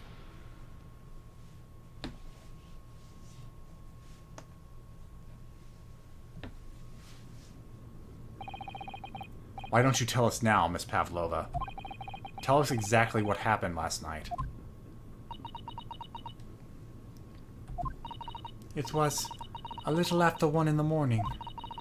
It was so late, but I hadn't had time to feed Darka, so I gave her some food. And then, all of a sudden, she scratched me and jumped out of my hands. People do say that cats become very anxious and nervous in new environments. She was so fast, she disappeared through that ventilator before I could stop her. And that is how you acquired the rather nasty wound on the back of your hand, I take it. Yes. And I had read the rules on the wall. I knew that I was not allowed Darka. I knew that I was not allowed Darka with me. I mean, I know it's broken English intentionally, but... Yes, modern science suggests that animals can carry infectious diseases. It's a precaution, really. So I listened and listened, trying to hear if there was some noise in the next cabin. And that's when you tried whistling. It was very quiet. I was sure if someone was there, he must be sleeping. So at that point, you thought it safe to try and lure the kitten back again. By dangling the end of the toy through the ventilator and into the adjoining cabin. Darka always loved this toy, but it didn't work. Nothing worked. I tried using her favorite toy. I tried whistling to her softly, but nothing. She didn't return. So the faint whistling sound Kazuma wrote about in his diary was Miss Pavlova trying to retrieve her pet.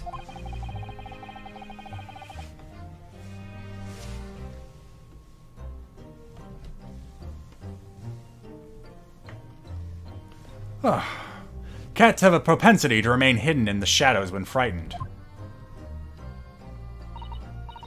Yes, so there was nothing else I could do. I just had to wait until she calmed down. But then...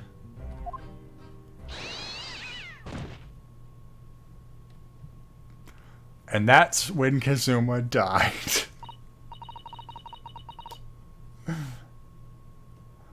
Wow. What a way to go. Yeah, so I was nowhere close to where this story was going, because I didn't think it was going to go for such a... Not disappointing, but just what a way to go. Oh well.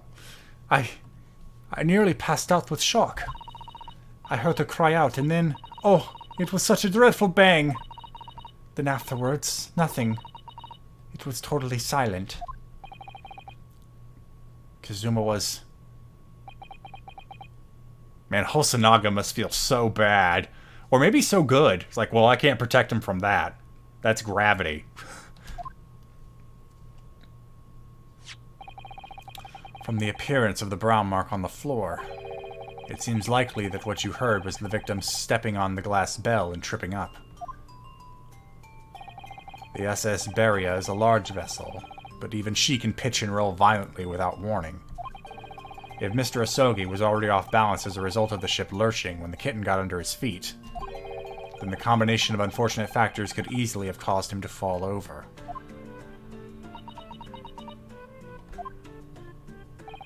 But what became of the kitten afterwards?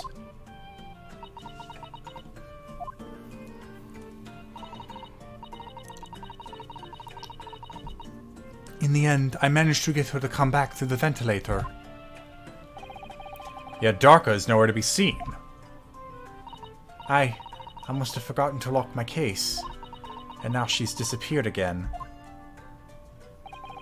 Gracious, that cat is as insufferably restless as I am. Well, he knows something about himself, at least.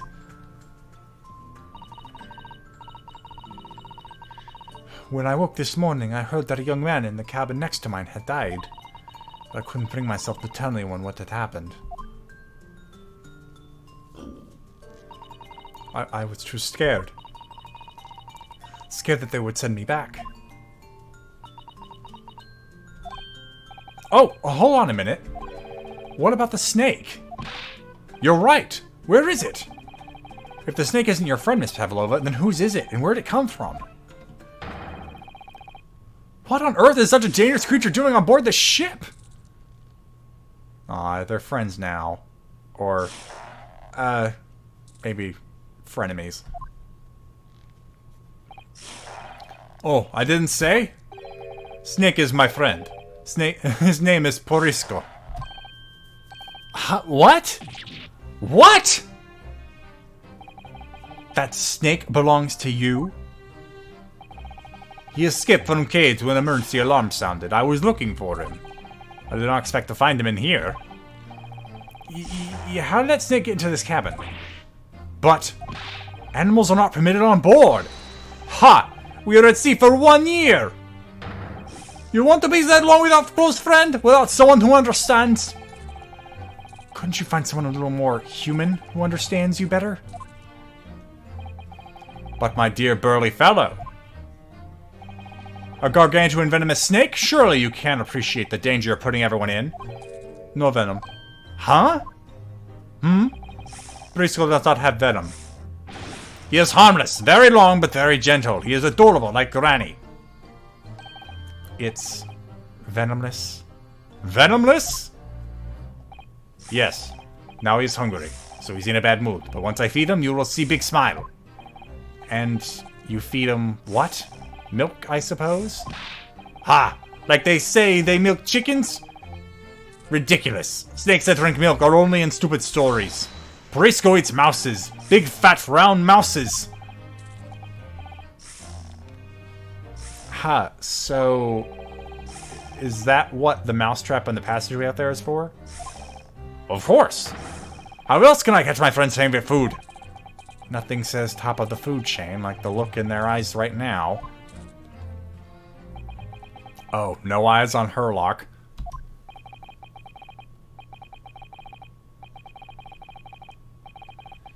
It refuses to drink milk, it can't hear a whistle, it can't climb up a bell cord, and it's not even venomous.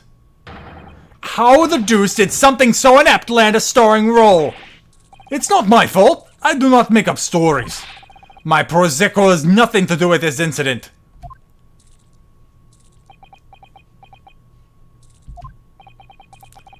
So that's what happened. That's the truth behind my best friend's tragic death. A whoopsie.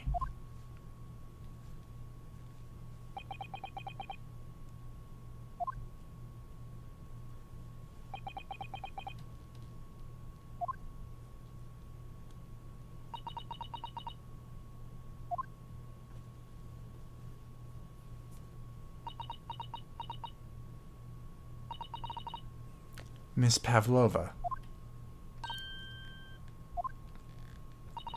I understand the difficult situation you found yourself in, and I do sympathize. But please remember this. A young man lost his life. If you're going to attempt to cover up your guilt with lies, then no matter what the circumstances, I cannot forgive you. But what are you talking about, Miss Mikitoba?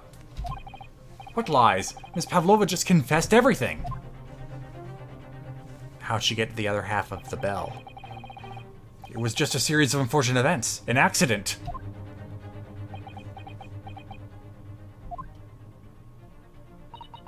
I'm no great detective like Mr. Sholms. I have no gift for knowing the truth. But even I can see that was not the truth. Yeah, no, she got into the room. Don't you agree, Mr. Naruhodo? To be perfectly honest, yeah. There's a discrepancy in Miss Pavlova's story. I'm not sure of it, but I can't quite put my finger on it. How did she get the other half of the bell? She obviously went into the room. I confess.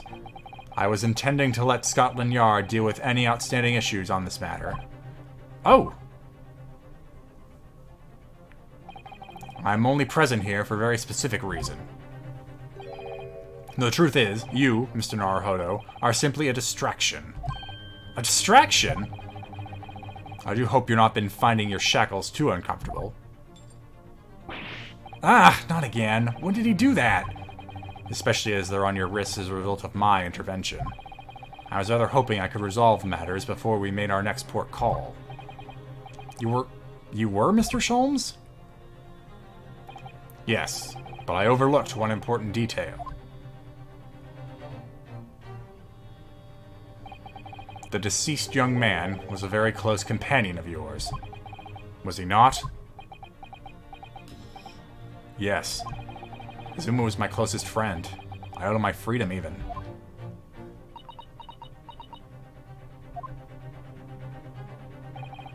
In that case, we must follow this to its conclusion. No further distractions. You must uncover the real truth here, Mr. Naruhodo. Yes, whatever that may be. The key to this is the discrepancy in Miss Pavlova's story, I'm sure. If I can chase that down, maybe the truth will become clear. The truth about how you really died. About how the scene in your cabin really came to be.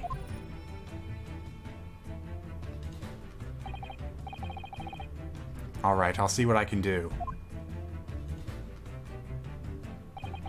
Excellent. Excellent! Thank you, Mr. Naruhodo. So then, shall we begin? Yes! What we should ponder first is the victim who lost his life in a cabin that was bolted shut from the inside. Wasn't bolted shut. Was this truly an unfortunate accident? Or was it in fact no accident at all? That is what we must establish in the first instance. But we've already established it, haven't we? The man tripped over the kitten that had climbed into his cabin via the ventilator. Tragic, yes, but still an accident. Objection, Hasanaga! You've botched it again! Wait, let's just take a step back. It doesn't make sense if that's really what happened, does it? I'm going to have to ask you to spell it out for me, I'm afraid. Yes, it's starting to take shape now. There's a clear contradiction between the facts and Miss Pavlova's story here. The evidence is right there in Kazuma's cabin. It's undeniable. His death couldn't possibly have been a mere accident. Really? Let us show our hand, Mr. Naruhodo. Time to present the evidence. The evidence that proves unequivocally that the victim's death was no mere accident. I want to say it's still the mark on the floor because it has half the bell. Because she never said she went... The kitten went back through the vent. how did she get the other half of the bell? There's all, yeah, and there's the Russian on the floor too.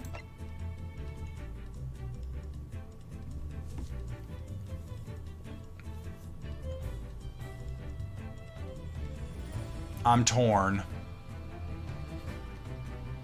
That's right. If he died instantly, why did he write that? How did he write that? Yeah, that's probably the stronger case here. Yes! The truth is clearly recorded in this photographic print. There's no way that Mr. Asogi could have left this message on the floor. That's script. Oh wait, that's script. It's Russian, isn't it? Indeed it is. The word written means wardrobe. I see what you mean. Most people would leave a dying message in their native language, Japanese in this case. But maybe he was studying Russian. It is a simple language. He could have picked it up very fast. I can't say anything to that one way or the other. That doesn't seem likely. That's actually not the point. It makes no difference whether he knew Russian or not. Sorry? What do you mean? Exactly what I said before. There's no way that Mr. Asogi could have left this message on the floor. And the reason why is clearly explained in here. Damage to the cervical vertebrae resulting in instant death. Instant death. Ah! Which means, after the victim fell to the floor, he couldn't possibly have written anything. Because he was already dead! That's not the only reason either. There's something else we found in Mr. Asogi's cabin. A remnant of something that couldn't possibly have been there. Okay, see, so there were two contradictions. I pointed to the bell when, yeah, the fact that he was already dead makes, you know, that's the bigger of the two. What? So, Susato-san has noticed it too then. Putting this message on the floor aside, there's something else that gives the truth away. Another piece of evidence that proves that this was no accident. In other words, now we get to this one, right? Yes!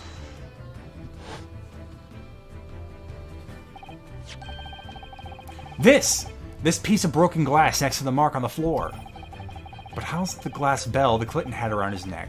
But that's the glass bell the kitten had around its neck. We already know about all that.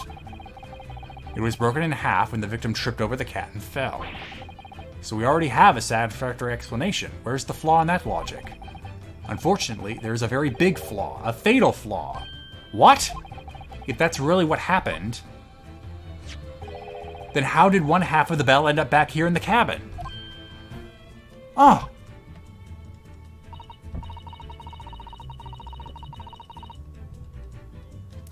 Yes, remember we found the other half of the glass bell in that wastepaper basket.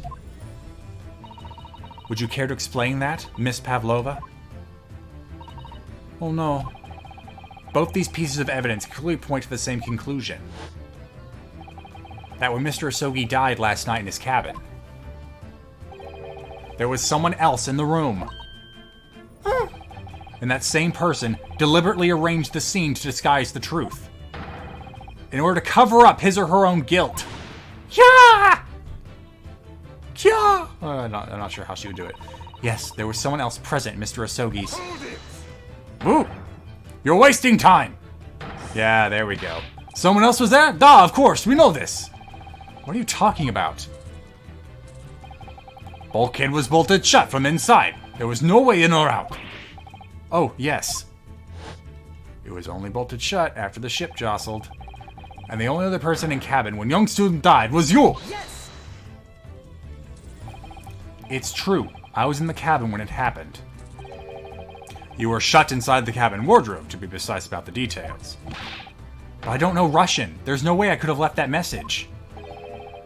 Not would have. There's no way you could have left that message, to be precise about the details.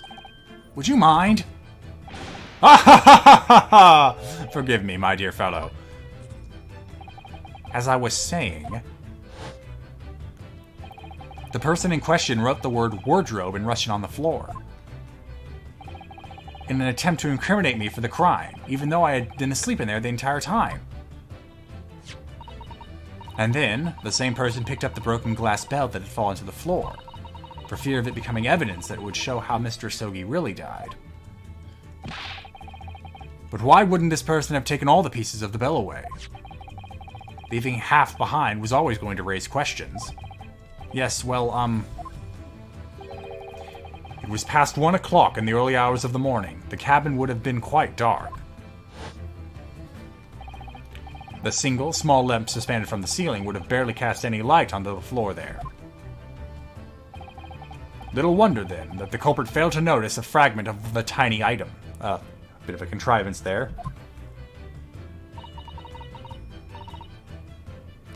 You all suspect me, don't you? Oh, okay, hold on. You know what? I think I was 2 steps ahead, but I wasn't seeing... Like, I was 2 steps ahead, but when I look behind me, it's like I just jumped. It's like, the path to get to this point, I don't know where it is. I just know it goes back to Stroganoff. And here we are. Nina is woman of sea. She is daughter of young sailor. 2 years ago, they noticed her dancing skills and she went away to join ballet company. But before, she was dancer on the ship, a member of ship's band. You do not accuse ship's angel of being criminal. Ah, so that's it. You say that when young student died, Nina was there in his cabin. But that is not possible. I give my tooth. Well, this is almost interesting.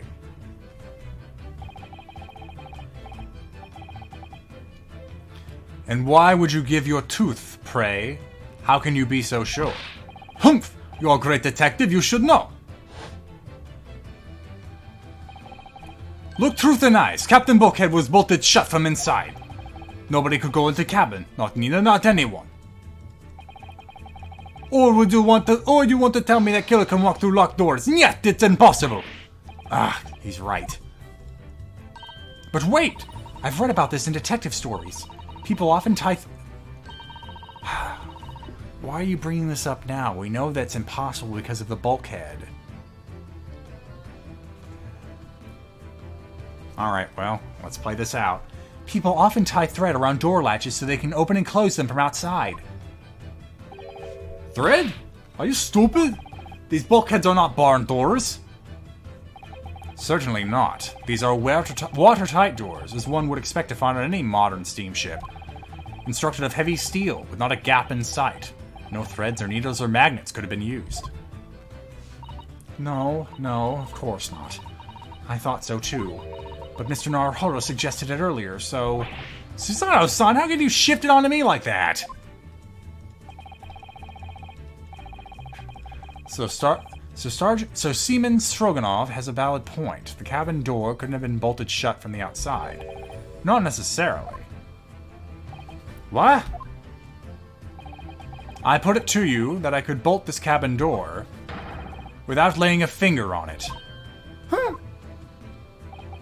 And in this very cabin, we can see that the traces of the method I have in mind have been used before. I don't believe it. Well, Mr. Naruhodo, I believe you know what I mean, don't you? A way to shut the bolt of the cabin door from the outside? Yes, stop the ship. One way does spring to mind, yes. Do you really know what Mr. Sholms means, Mr. Naruhodo? Yes, and so should you. Because we've seen it happen. Indeed we have. So, would you care to do the honors, Mr. Naruhodo? Point out the telling signs of the method that was used to slide the cabin boat from the outside. Is it...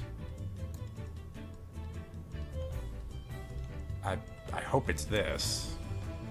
Yes. Look at that. Look at the bookcase here. See how all the books and things on it have toppled over? That must have happened when the ship made its emergency stop before.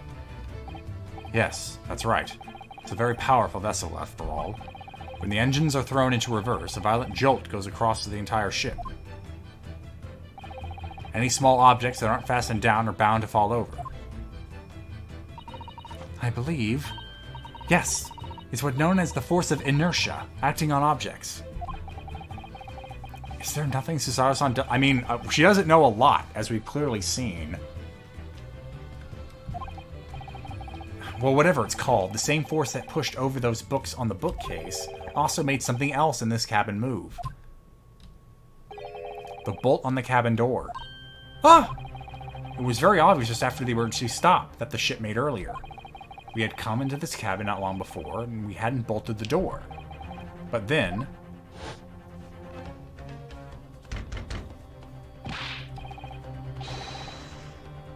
Yeah, remember that?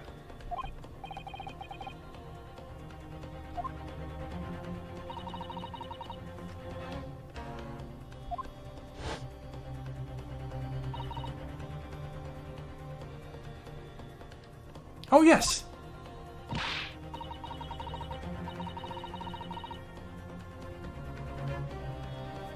That's it! When the ship stopped suddenly, the bolt flew across and locked the door. Yes, it's made of metal, but it's small and light enough to be moved by the ship's sudden change of speed. Or the force of inertia, if you want to call it that. Are you trying to say that that last night, after Mr. Asogi was killed...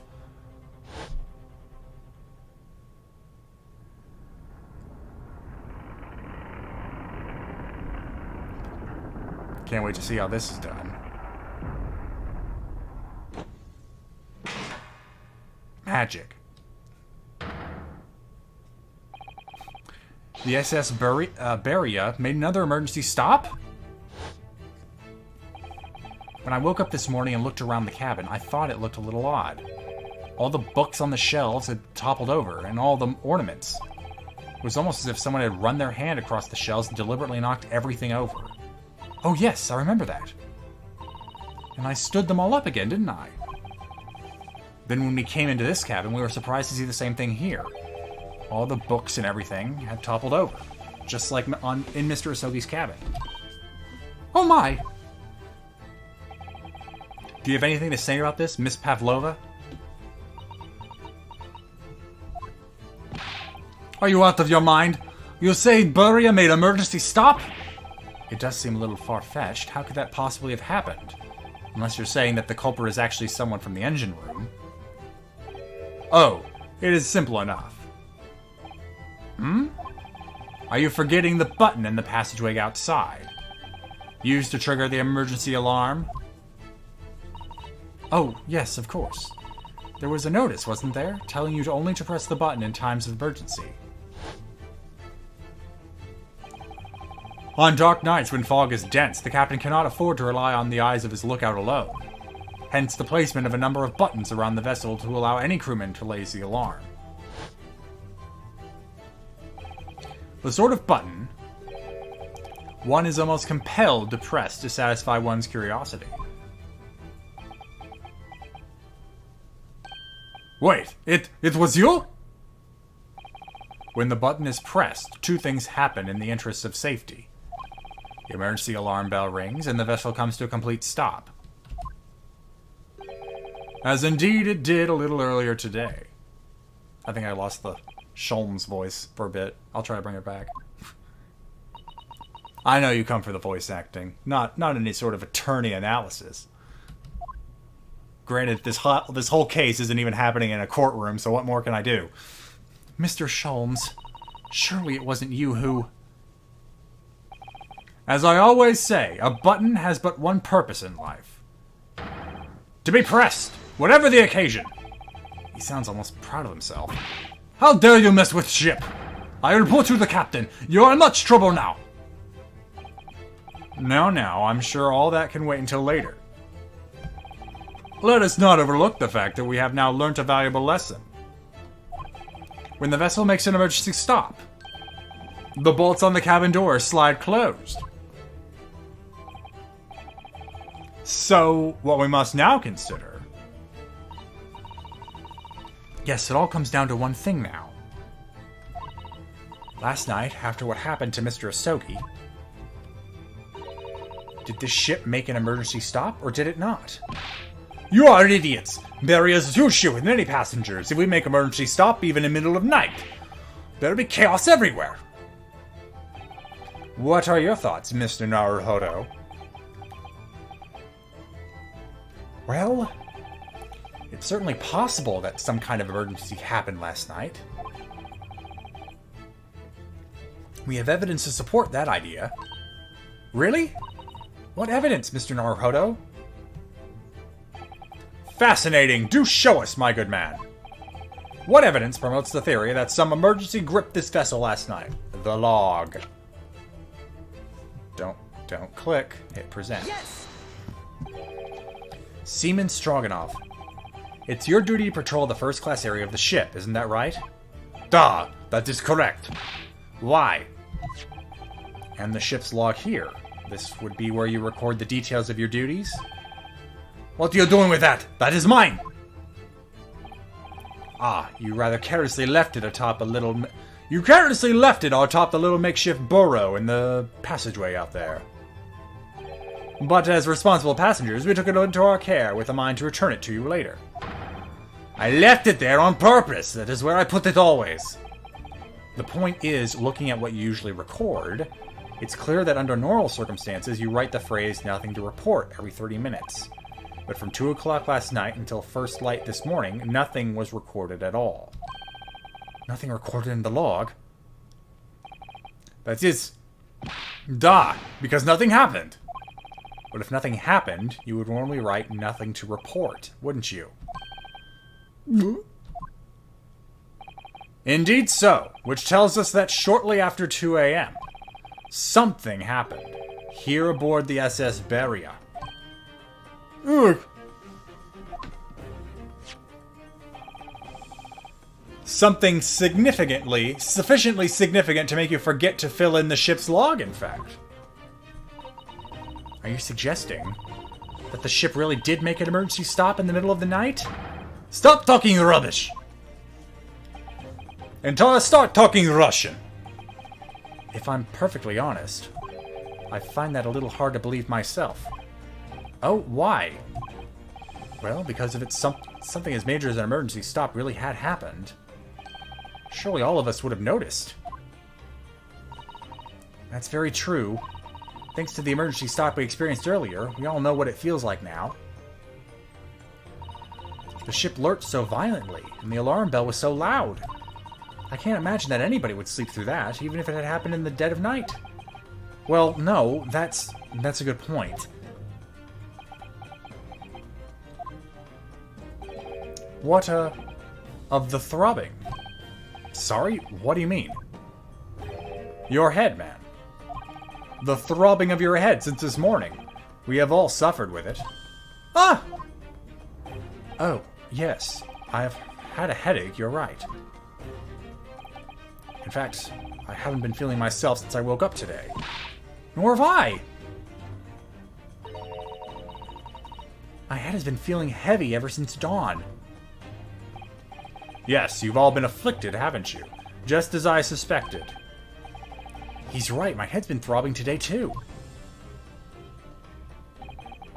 And since eating dinner yesterday evening, everything was sort of hazy. It felt sort of hazy. I can't really remember anything that happened after I climbed back inside the wardrobe.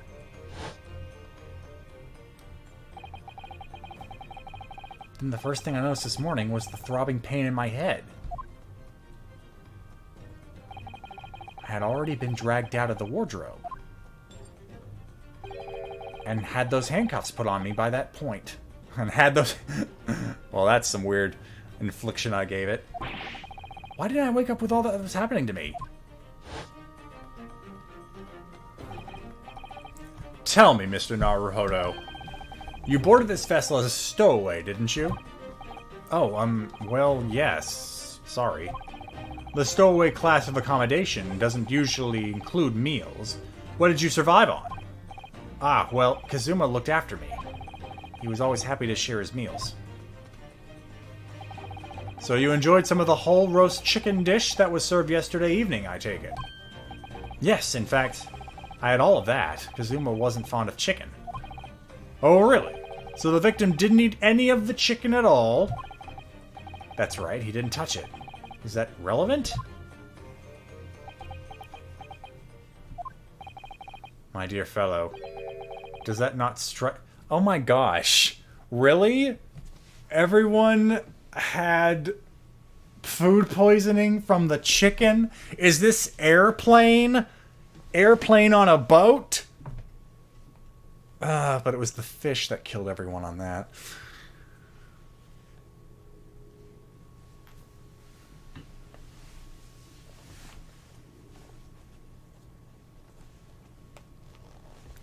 Well. Oh! Mr. Sholms, do you mean to say that there was something wrong with the chicken? I do. No, really? Is that really true? The meal prepared for the passengers last night had been tampered with. Tampered with by the addition of a sulfuritic. Designed to induce a very deep slumber in those who consumed it. It was the tryptophan! You all had turkey and didn't realize it. A sleeping drug? Do you mean whoever did this laced every meal with a sleeping drug so no one would notice the ship's emergency stop? Mr. Naruhodo, of course that's not what Mr. Sholms means. What a far-fetched idea. Precisely. Lacing every meal of every passenger on board with a sulfuric drug would certainly be impossible. Unless, that is, every single member of the crew was a conspirator. What? Mr. Sholms! Well, seaman.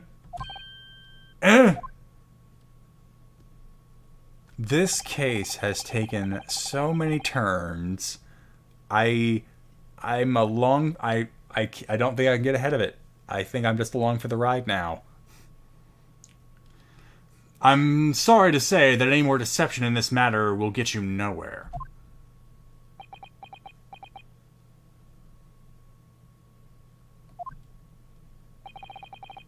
If you refuse to talk, there would have to be an inquiry made aboard the shipping, made through the shipping company, of course.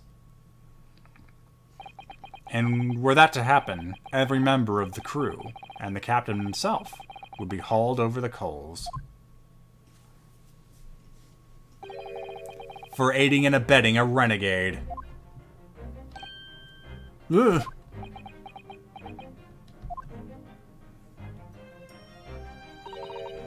Please, no more. I will tell everything. I cannot make problems like this for everyone anymore.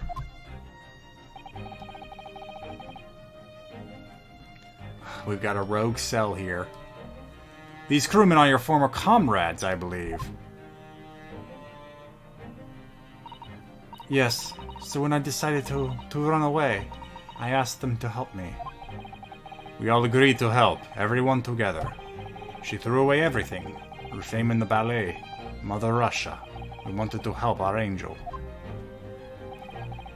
I don't believe it. You are right. We put sleeping drug in chicken last night. Yes, I remember now. I did notice chewing on a lump of something strange and bitter at one point. What?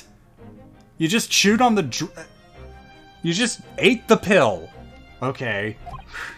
We could not make all drug. How you say dissolve? Ugh. Talk about heavy seasoning. At midnight, in waters near Shanghai, we brought our angel on board. She was helped by comrade on shore with a small fishing boat. While all the passengers of the SS Beria slept soundly.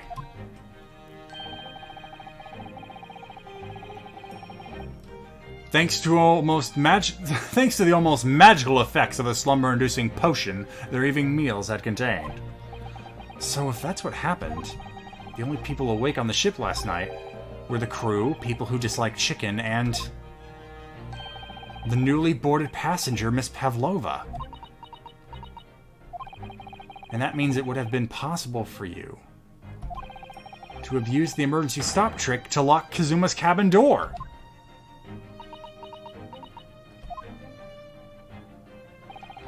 But how does that make sense? Surely every cabin door would have ended up locked in that case, and there would have been complete chaos. Oh, I wouldn't say so. What? Of course! Just like us, all the other passengers would have eaten their evening meal of chicken in their cabins. After which they would have been overwhelmed by tiredness because of the sleeping drug. Quite. And accordingly, all passengers were already in their cabins for the night. Yes! The overwhelming majority of passengers would habitually sleep with their cabin doors bolted anyway. And so not one of them would have found it remarkable to find the door locked in the morning. In summary, in order to fasten the bolt of a single cabin door on the ship, the culprit brought the entire vessel to an emergency stop in the early hours of the morning. Ooh.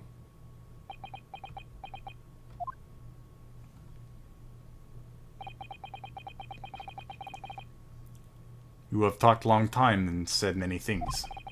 What is point? The point is what I said earlier. There was somebody else present on the scene when the victim lost his life last night. Someone who left a message in Russian on the floor in an attempt to incriminate another. Someone who tried desperately to hide the broken fragments of glass that would reveal the culprit's identity.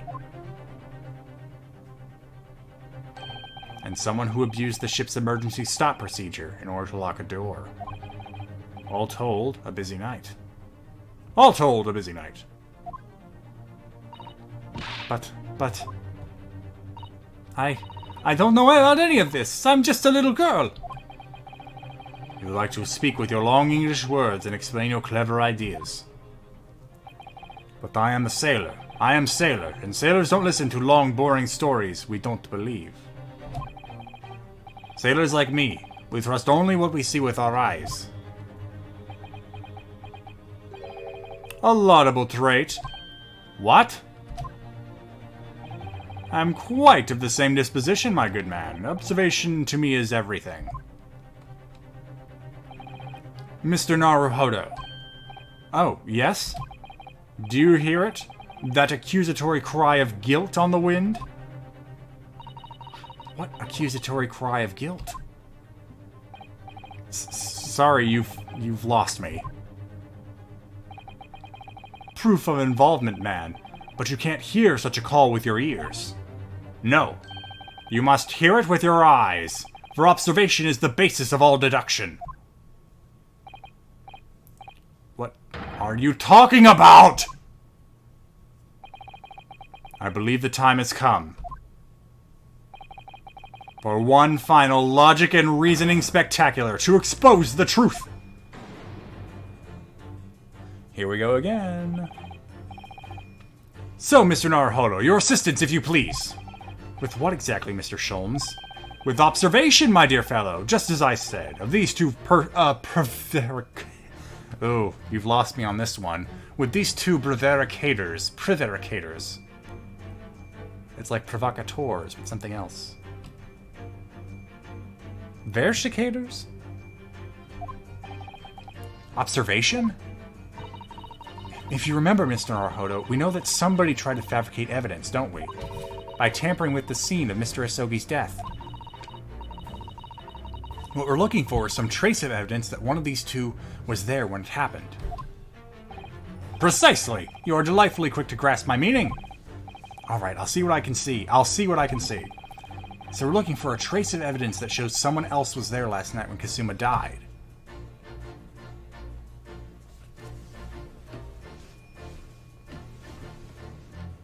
Ooh. Alright.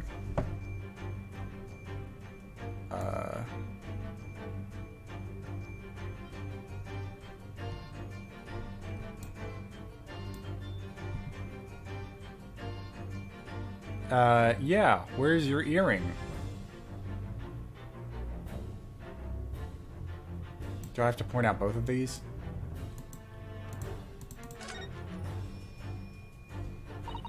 She has such petite ears among that beautiful hair, like little pink shells. Oh, what's that? Oh, what's that? There's something attached to her ear. Ah, I expect that's what's called an earring. It's a little piece of jewelry. An earring, is it?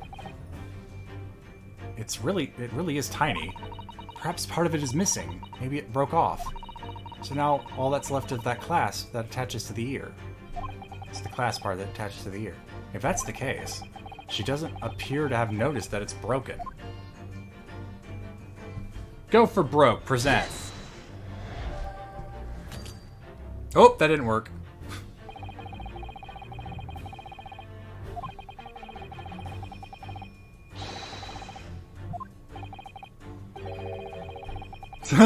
We haven't found it. Whoopsie!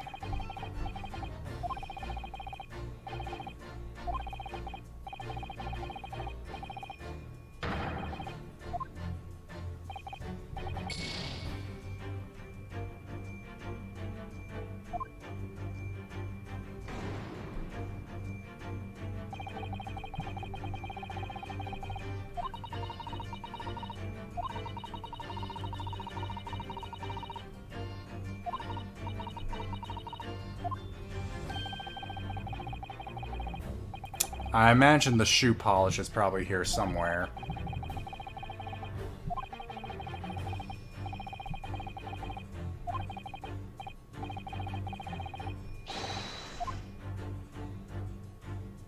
I wish I could, like, zoom out. This is...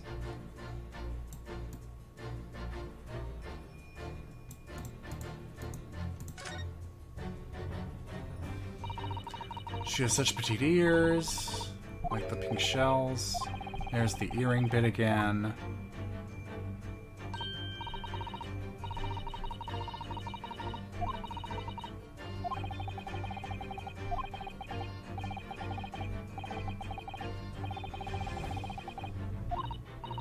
Was that some casual misogyny, Ryunosuke? I'm not sure. Ah. See, because it's so far on the bottom of the screen, I missed it. It's some kind of stain in an unusual place. Yes, you're right. It looks like ink, if I'm not mistaken. Ink. And look at the color, too. It's clear where this came from. Fire! Shatter!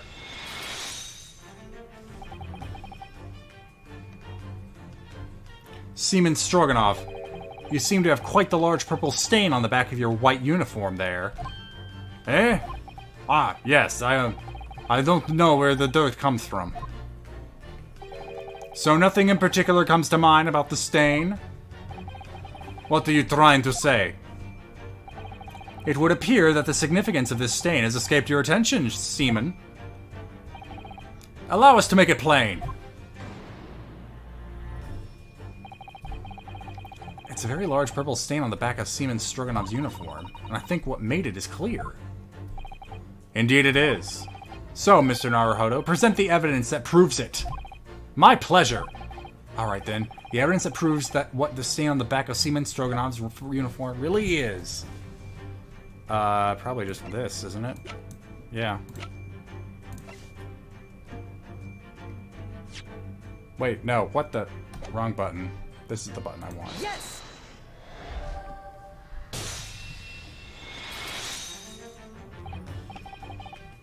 Yes, it's this photograph, and the ink it shows. That's what caused the stain on your uniform. Ink?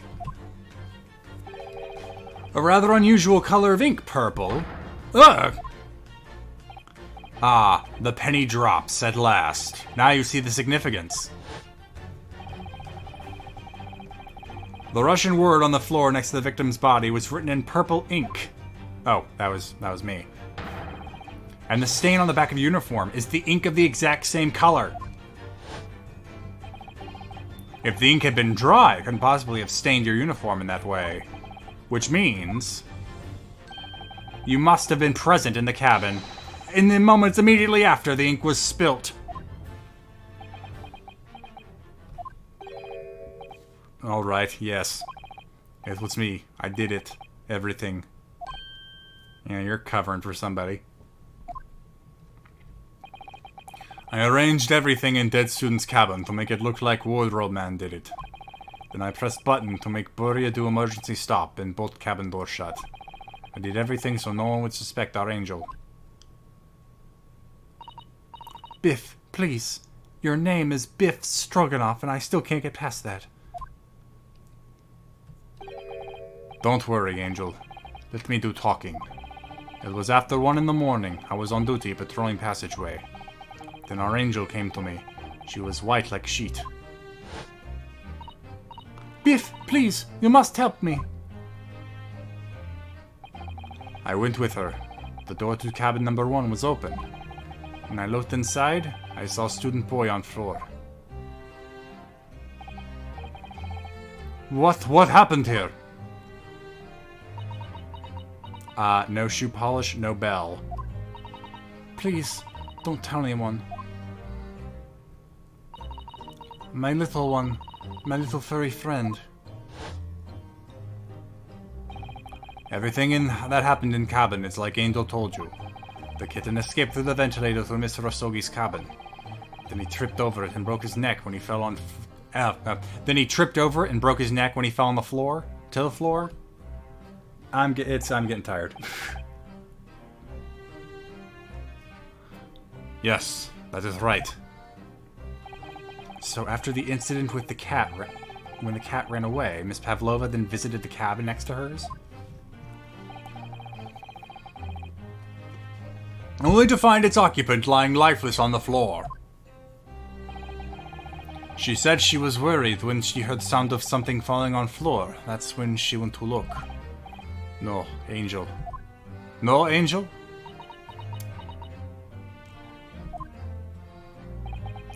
The door was not locked. So she opened to look and you already know what happened after. There's just one thing, if you wouldn't mind. What? When you went to Mr. Rosogi's cabin, Miss Pavlova, was he already dead? Why? I already told you! When Nina opened the door of student's cabin and looked inside, I was asking Miss Pavlova. Hmm? Well, Miss Pavlova?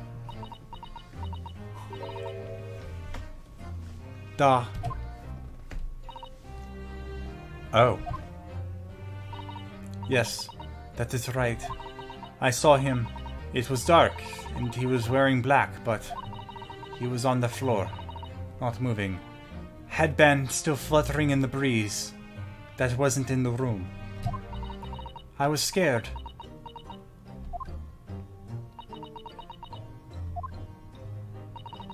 I understand, and I believe you.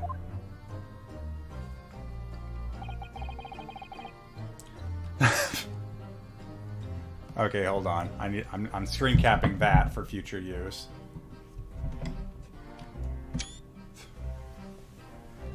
So is that finally it now? Have we discovered the real truth about Kazuma's death at last? Ah! Something very nearly slipped my mind. I guess we're getting a... Oh, before I forget. Oh, Mr. Sholms? This photograph. Yes, I took it myself. I took this myself, you know. The cause of death was a broken neck, therefore the victim died instantly. In the unfortunate incident that precipitated these events, a kitten, on which the victim stumbled. However, if those are the facts, there is one particular area in this photograph that seems to me somewhat unnatural. Why is his fist balled up? What do you mean unnatural? What are your thoughts on the matter, Mr. Naruhodo? Oh, well. If Kazuma tripped and fell, and by some terrible stroke of luck broke his neck, which part of this photograph print seems unnatural? Let's see here. Is it the balled up fist? Could it be that? I mean, it might just be the general position of his body. If he fell forward, it'd be hard to break his neck. But what do I point to for just the general orientation of his body? His neck here? Well, let's go ahead and try that. Yes! It must be here, surely. Oh no, he's gonna insult me.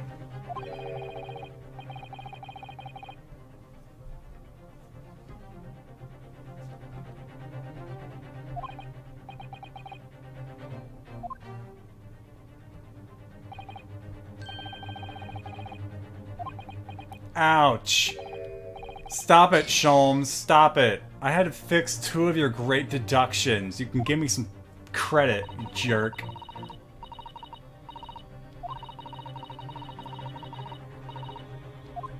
No, not that.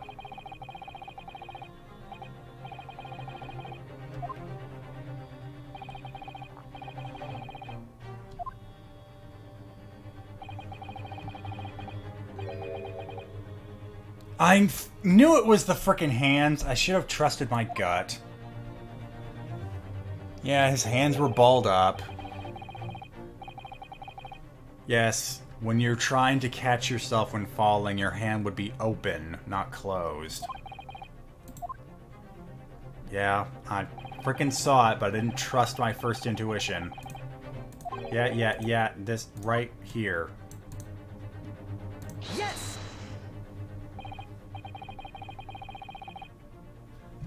Alright, if he really fell to an unfortunate accident, then this fist just doesn't seem quite right. The exact same thought occurred to me.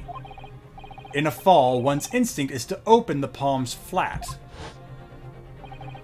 Yet here we see the victim with his left hand tightly balled into a fist. Almost, you might say, as though he were gripping something. What do you mean? Simply that I took the liberty of investigating the victim's fist a short while ago. You did? Ah, he's gripping the earring that she lost. Okay, yeah. And what, pray, do you imagine I found there? My dear fellow. Mr. Sholms. Show us, please! Why, of course, my dear madam. Would I keep you in suspense? This is what I found. Oh, a crescent moon with a little gemstone in the middle. Yes, you're right. A crescent moon. It's very pretty. But what does it tell us? It tells us nothing. I'm not so sure. That crescent moon looks... It looks familiar somehow. I'm sure I've seen it somewhere before. Observation, Mr. Naruhodo. That is the key. What? The truth is now tantalizingly close. Huh. How did that crescent moon come to be in Kazuma's clenched fist? This is the final clue. The last piece of the puzzle. Ask yourself, what does this little crescent moon mean? What significance has it? And observe! Find the answer with your own eyes. And then we turn... This is where the right ear comes in? Yes! There we go. Miss Pavlova, I noticed that on your ear, even though you have a metal earring, the decorative part of it seems to be missing. The little link holding it on must have been broken, I suppose. Eh? What? But by looking at your other ear, I notice a crescent moon. Ah! I don't believe it.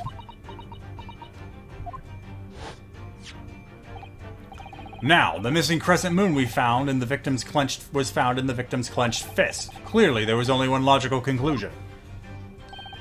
Wouldn't you agree, Mr. Naruhodo? Yes. Miss Pavlova.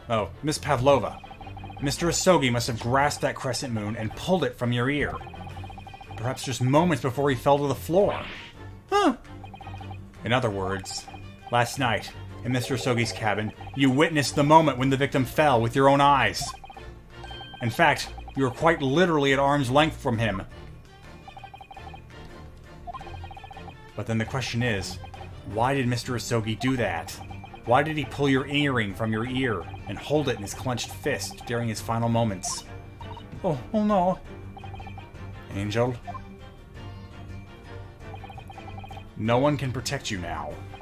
Please, Miss Pavlova, tell us the truth. Last night, what did you do to Kazuma? Oh,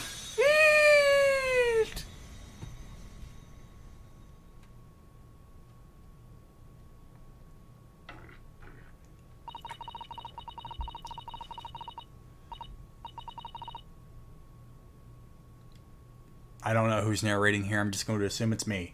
When I think about everything that happened yesterday, it was too much. Running away. Oh, okay, here we go. Running away. The fishing boat in the middle of the night. Trying to climb onto this huge ship. And then, when I was at last in this cabin and could relax after this horrible long day. Darka, wait!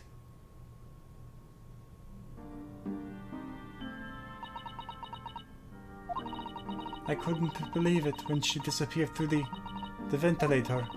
I tried to call her with a little whistle. I tried waving her favorite toy.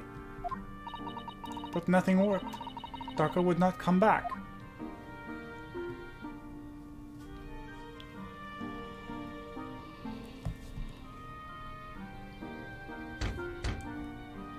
Knock knock.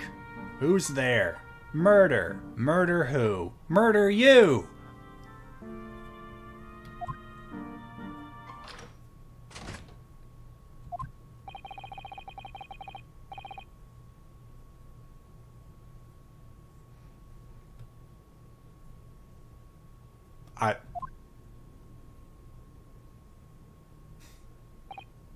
Oh.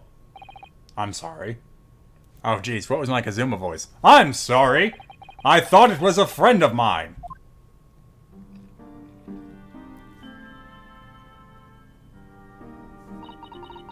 The young man from your country, he was very polite and kind.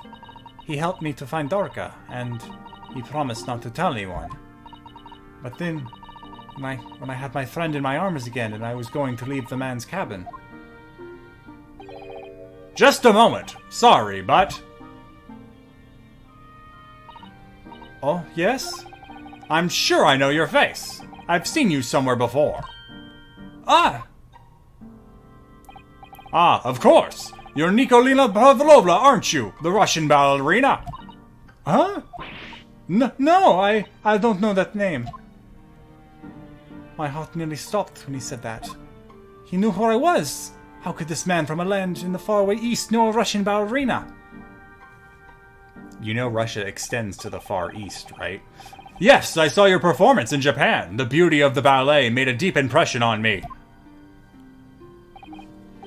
But what are you doing on this ship? I'm sure I read that your ballet company was performing in Shanghai at the moment. I can't fool him. I have to tell him the truth and hope he doesn't tell anyone. I have no other choice. I see. So you've run away. Please keep my secret. Don't tell anyone. Give me a moment. I could use another opinion here.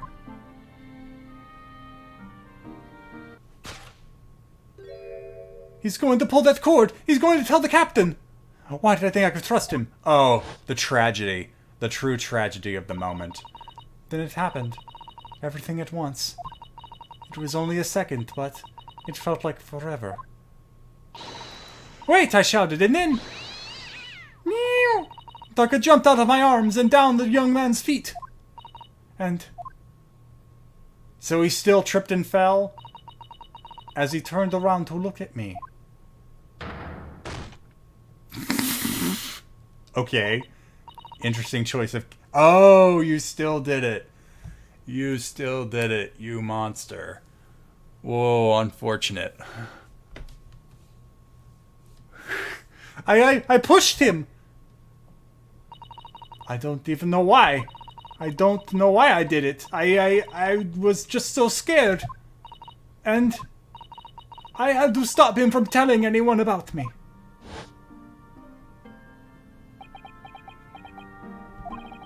And that's when you went to fetch help?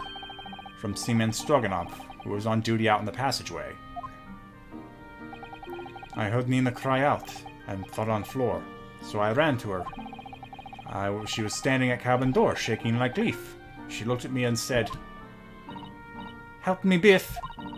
If they find out, I will be... Please, I have nowhere to go." So you decided to help.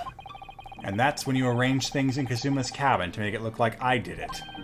So that no one would suspect the passenger in the cabin next door? Yes. I went into the cabin and I looked around to make sure there was nothing to show Nina was there. And I found the stowaway. In the wardrobe, still sleeping. Like baby. Right, that's when he found me. So you worked out a plan. To lay the blame on the stowaway. I closed wardrobe doors and put back strange paper sign. Luckily for me, that's the only reason Suzarazan started to believe me when I said I was innocent. I dragged Young Yan's body to a good place, and used ink that was spilling to right on floor. I wrote, Trapezoidal Cove, so that person who found him would look inside wardrobe and find stowaway. And tell me, what of the glass bell? It was by my feet, so I picked it up. I see. But it was dark in cabin. I did not notice the other half. Then Angel went back to her cabin, and I finished job. By pressing the emergency alarm button in the passageway? Yes. Accordingly, the SS Beria did indeed come to emergency halt a little after 2 a.m. Thus enticing the bolt on the cabin door to slide shut, creating a locked room mystery.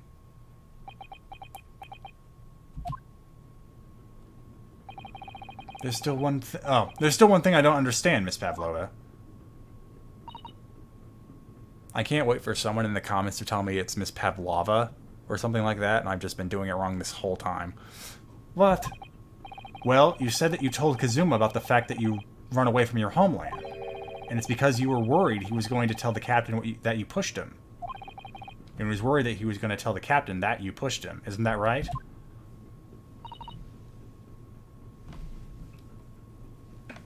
Yes.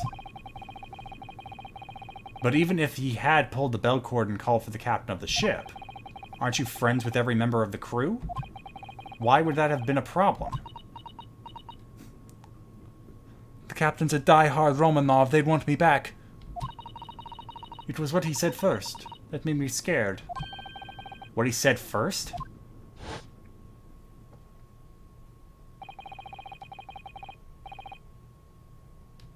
Oh.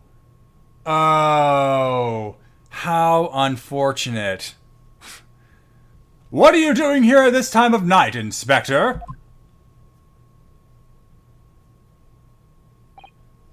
So he knew Hasanaga was here.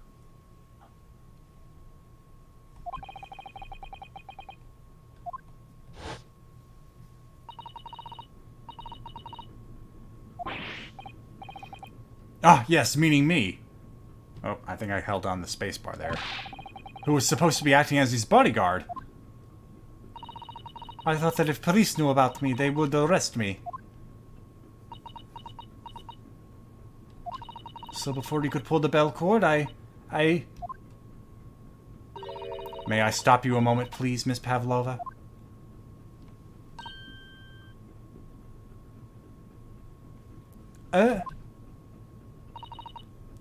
It just doesn't seem to make sense. I mean, was Mr. Asogi really going to pull the bell cord? I don't know. What? What do you think, Mr. Naruhodo? Well, I'm not Kazuma, so I can't know for certain, but... he was a man of his word.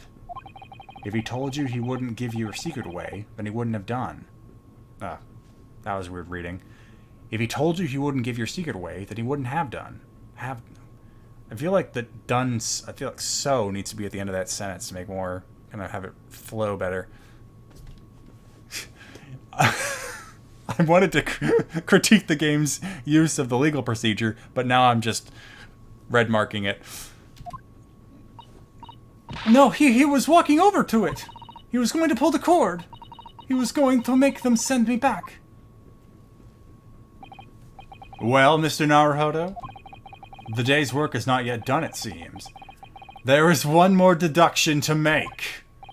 What? Another deduction? Yes, what action was the victim really about to take at that moment? Can we determine whither the young man's gaze was directed?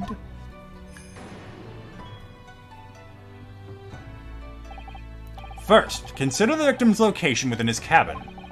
That's easy, I remember every detail of that room. I mean, yes, I spent quite a lot of time in the wardrobe, but still. That cabin has been my home for this entire voyage.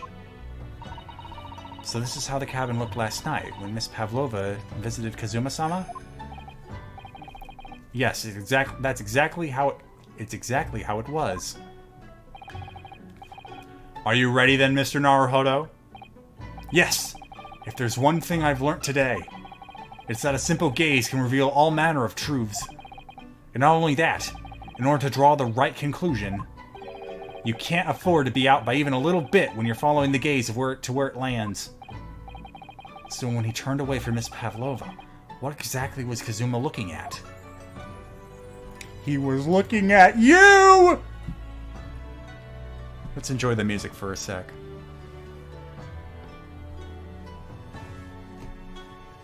Examine the bed first? Alright.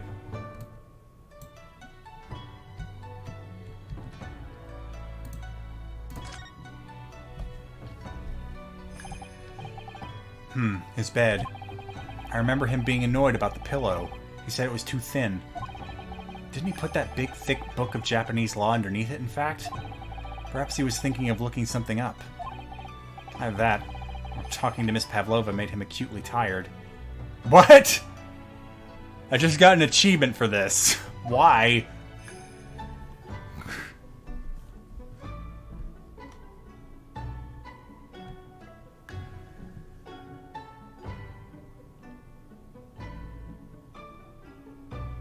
Well, thanks for letting me get that achievement, Gumpy.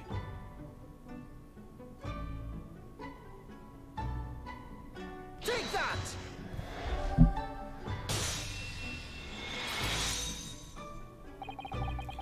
Considering everything that had happened last night, certainly it may have looked as though Kazuma was going to ring the bell cord. Yes. Yes, however. What is directly beside the bell cord? The wardrobe.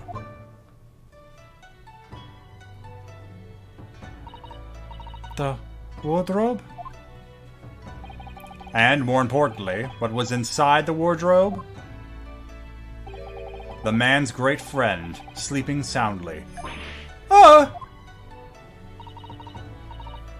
Miss Pavlova, please, think back very carefully. What were Mr. Asogi's exact words last night? Give me a moment! I could use another opinion here. Hope I don't die! Another opinion? Yes, but not from a member of the crew. No, Mr. Asogi intended to consult his close friend on the matter. To see if, between them, they might be able to help in some way, no doubt. Oh, no. Sadly, we can't know the truth for certain now. It's too late for that. But I wish you had made sure of what Mr. Asogi was looking at. Things may have ended very differently if you had.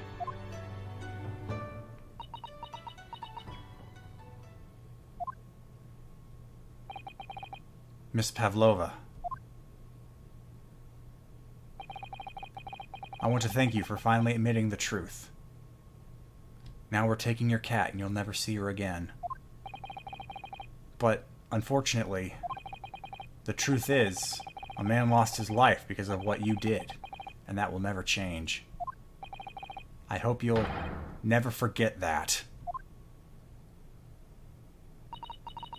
I'm sorry. Really, I'm so sorry. What have I done?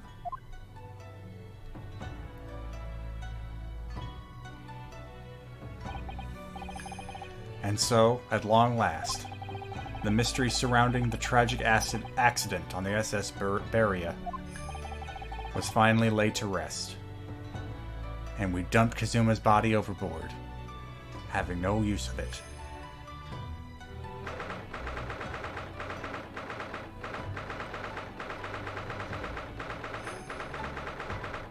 Well, the good news is you're in Hong Kong now. The British may just want to steal ya. What will happen to Miss Pavlova now, then? Once we reach Great Britain, she will be handed over to the British police at Scotland Yard. What about the fact that she ran away from Russia? Won't the Russians try to repatriate her? Apparently, the English detective can speak to the immigration office and sort that all out. Mr. Sholms can do that? So she won't be going back to Russia, then? No, I don't think so. She'll just rot in an English prison for the rest of her life. Even if she wanted to return in the future, I doubt she would be able to. She ran away, so now she's in exile for life. I see. I'm sorry. Seaman Stroganoff? I wanted to help our angel, no matter what. But I didn't think about you, about how you lost a good friend. I will go with Nina. I will give myself to British police. That's kind of you. I mean, I don't forgive you. You kind of almost really sold me out, but yeah, sure. In the meantime, thank you for letting me go free again. That wasn't me. That freaking Sholms did it again. Kazuma's death feels like such a waste, but... Well, do what you can for Miss Pavlova, won't you? Duh. Well, I'm afraid you need to pack now. We're due to arrive in Hong Kong tomorrow. As much as it pains me, I'm going to have to hand you over to the consul to arrange your passage back to Japan. Yes. I did stow away, after all. I couldn't really expect any different. So, you should get back to your cabin now.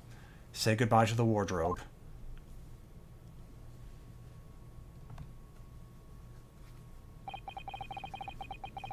It looks like my study tour to Great Britain is over before it's even begun, then. To think that only days ago, Kinsu and I were laughing together about how we'd tear up the streets of London. That seems like a distant memory now.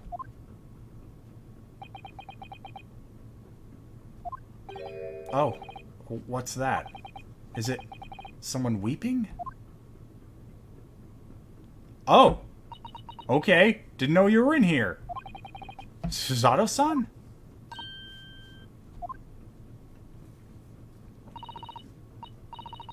Naruhodo-san, I didn't know you had returned. Oh, well, I haven't been back long.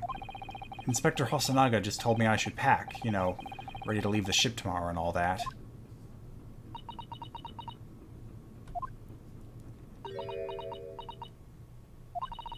I still can't believe this has happened. I can't believe someone's life can be over just like that. Suzato-san.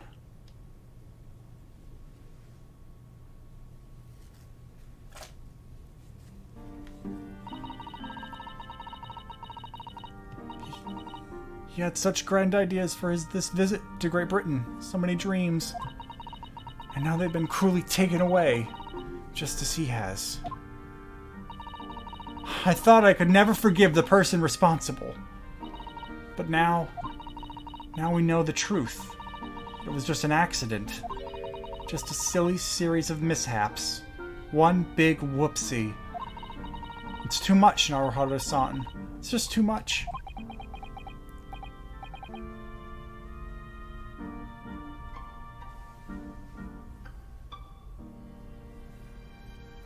Yes, I know.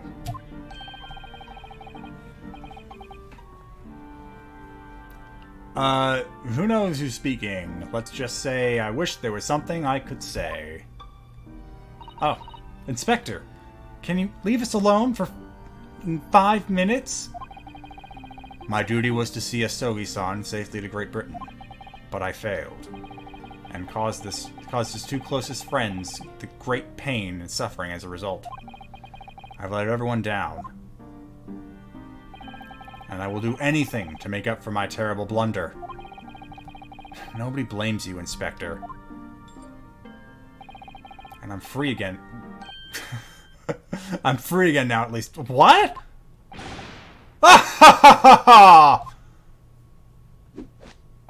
Surprise, Mr. Naruhodo. Wait, what is the meaning of this? Oh, a trifling matter. Simply that in my head, I think I shall always picture you wearing those shackles. Without them, the balance seems all wrong. It's distracting. Sorry? So I decided to restore them, for old time's sake, shall we say. You are a stowaway, after all. Ah ha ha ha ha! He thinks this is funny?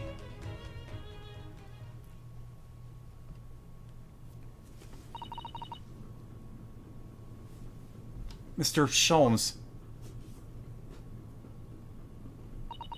We do appreciate all your assistance. I'd like to thank you from the bottom of my heart. Not at all, not at all. And though it's a little late, may I offer my sincere condolences? Sincere condolences? The loss of your companion is truly heartrending.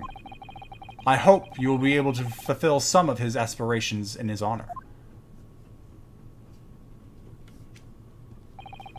I'm afraid that won't be possible.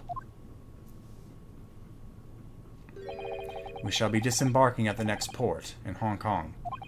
We have to return to Japan and make a full report about everything that's happened. What? Wait a minute. It's just me that has to go back, isn't it? I mean, I was the stowaway.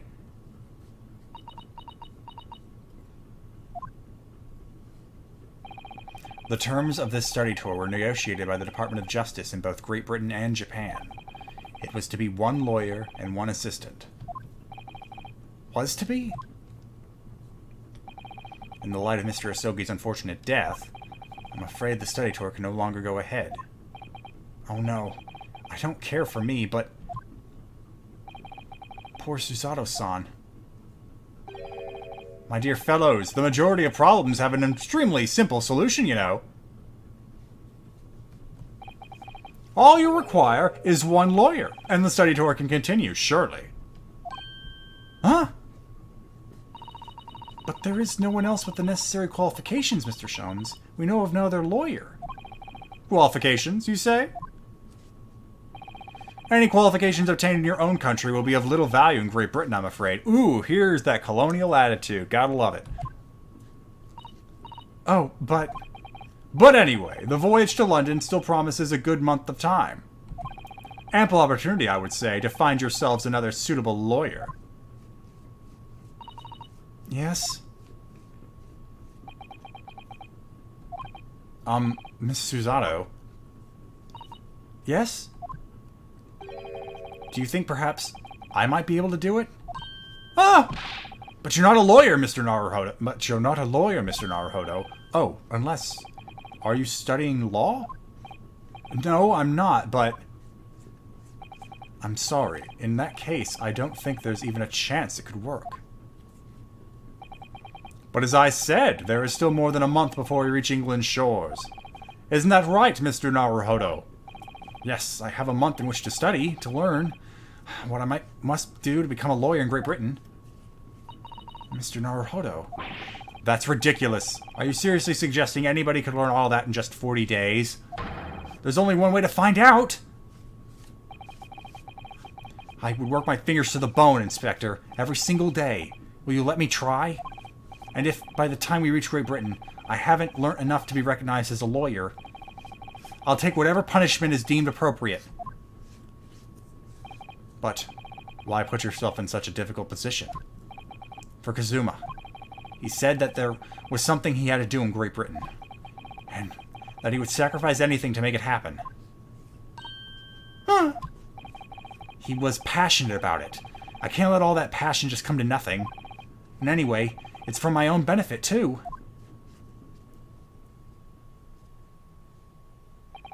I will become a lawyer. I have to. What do you say, Miss Susato?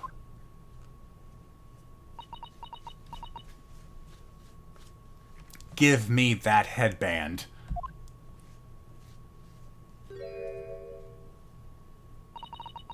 I think it's a wonderful idea. Thank you. So, what does our bespectacled inspector friend say? Blech. Are you serious? Are you serious? One lawyer and one assistant. The numbers are indisputable.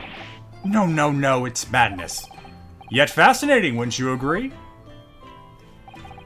Fascinating? Duty and rules are but dull routine of existence that we all abhor. Give us interest, give us fascination.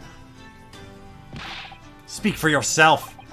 Besides, qualifications are no measure of a man. What matters is his character. No? And you've witnessed ample evidence of this man's exemplary character today with your own eyes. From the early hours of this morning until this very moment now.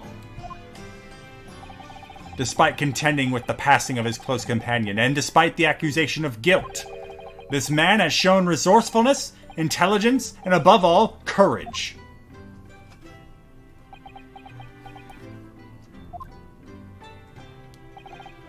Very well. I'll think of a clever way to word my report to the Department of Justice. Inspector! After all, I did just make a promise, didn't I? I said that I'd do anything at all to make up for my shortcomings here. Oh, thank you, Inspector. If you'll excuse me, I must pay a visit to the captain's quarters, I think. I will need to discuss what to do next and how best to make my report.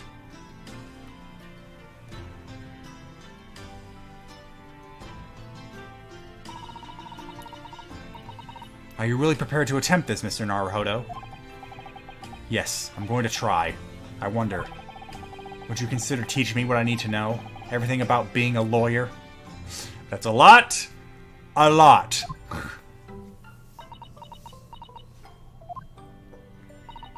I would be delighted to help you.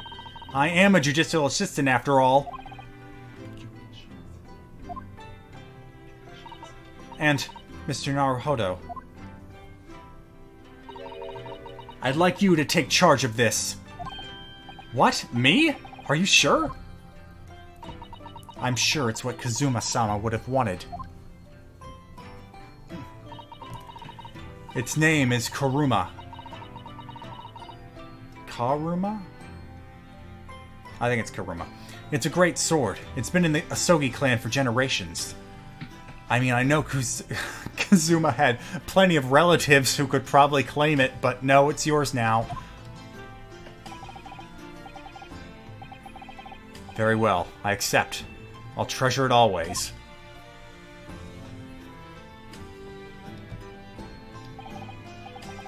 So then, Miss Susato, it seems we'll be working together for some time to come yet. Hope you like your room in steerage, because I'm still keeping this, and this is still my room now.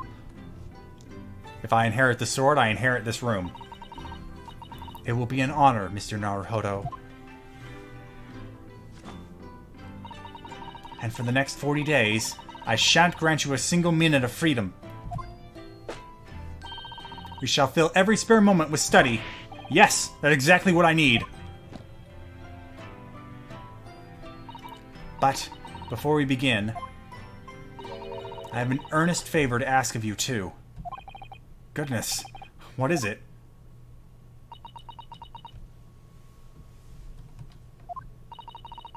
Please throw me to the ground. 3 times! What? I should never have doubted you. You were Kazuma-sama's closest friend. Of course you would never have done anything to hurt him.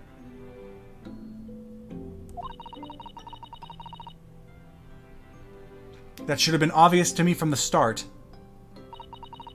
But I allowed suspicion to get the better of me.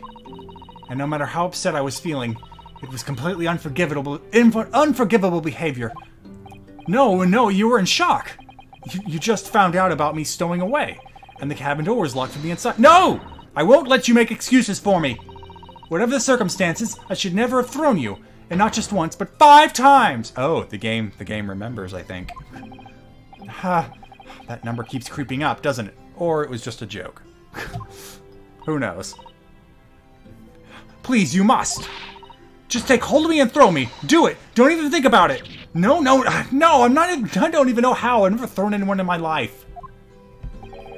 Very wise, Mr. Naruhodo.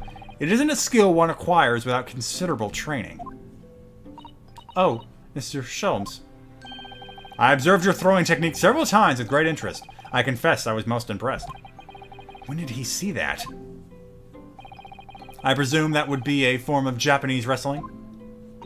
Oh, well, in a way, it's not wrestling, but my own interpretation of an ancient jujitsu technique.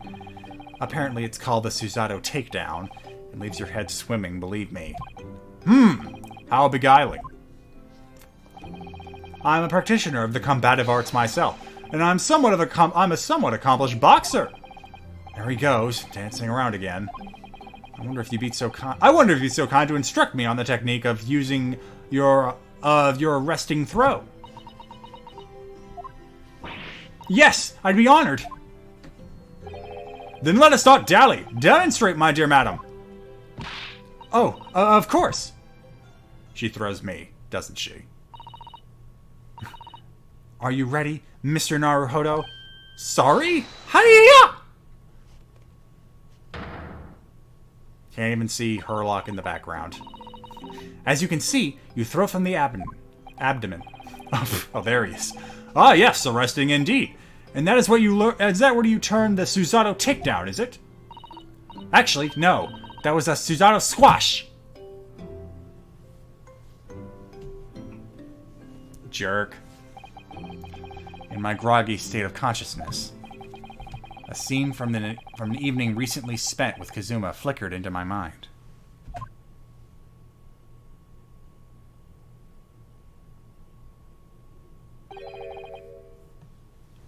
Karuma?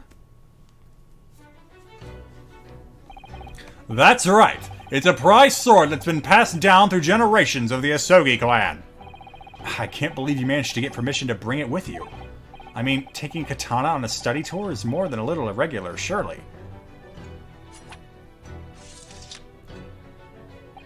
A Japanese man's sword is his soul, Ryunosuke. I can't be parted from my katana. Karuma guides me.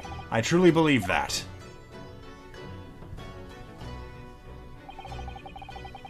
So its name compels its wielder to slice evil in two? Not that you would need such compelling. On that subject,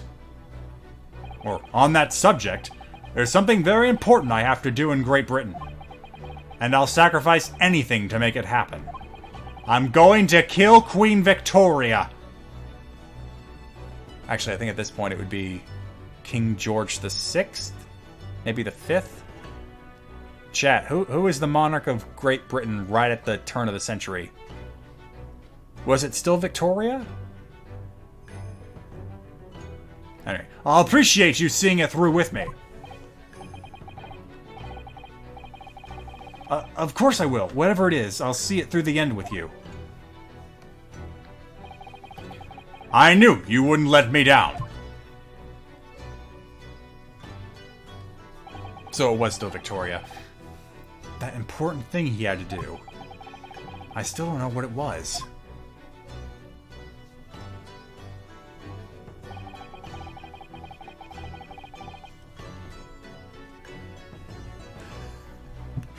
But I'm going to see the place for myself and work it out. Sorry, I'm just getting the idea of Kazuma killing a monarch, and it's funny. In Great Britain's capital, London.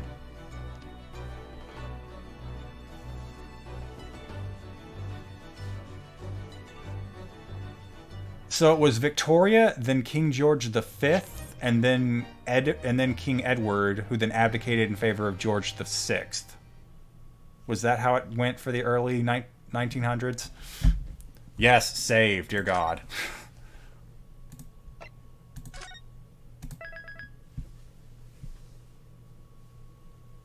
We better get that freaking headband. I doubt it. It was Kazuma's whole thing. Alright, you know what? Hold on, I'm gonna look a bit ahead. How many more episodes do we have just in this game? Okay, so there are 5 episodes. We just finished episode 2.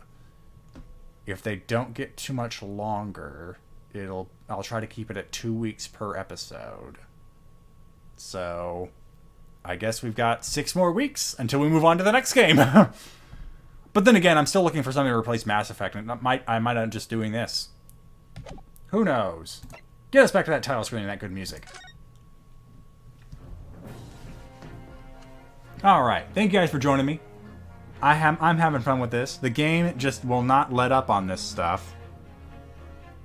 Man, there were a couple of times where I was not going in the right direction, but it managed to...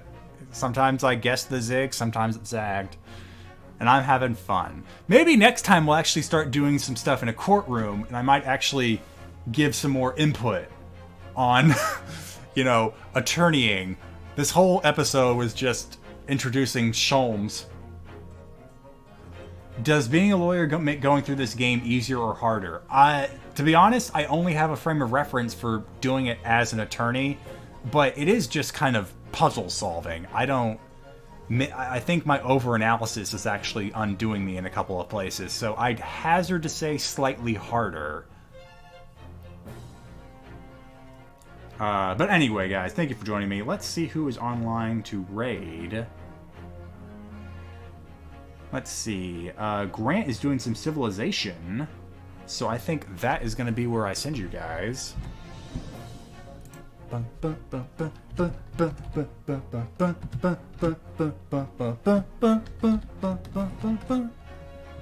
This intro music is good. Alright, well, we will be back tomorrow at 7, I believe. It may actually be an hour earlier. Where Nick, Scott, and I think one other person will actually be doing Back for Blood. We'll be testing the, I think, second wave of their open beta. Not sure. We're still... Baldur's Gate 3 is still on the schedule, but Stefan's busy, so we figured it was a good time to check in on Back for Blood. So, until next time, guys, later!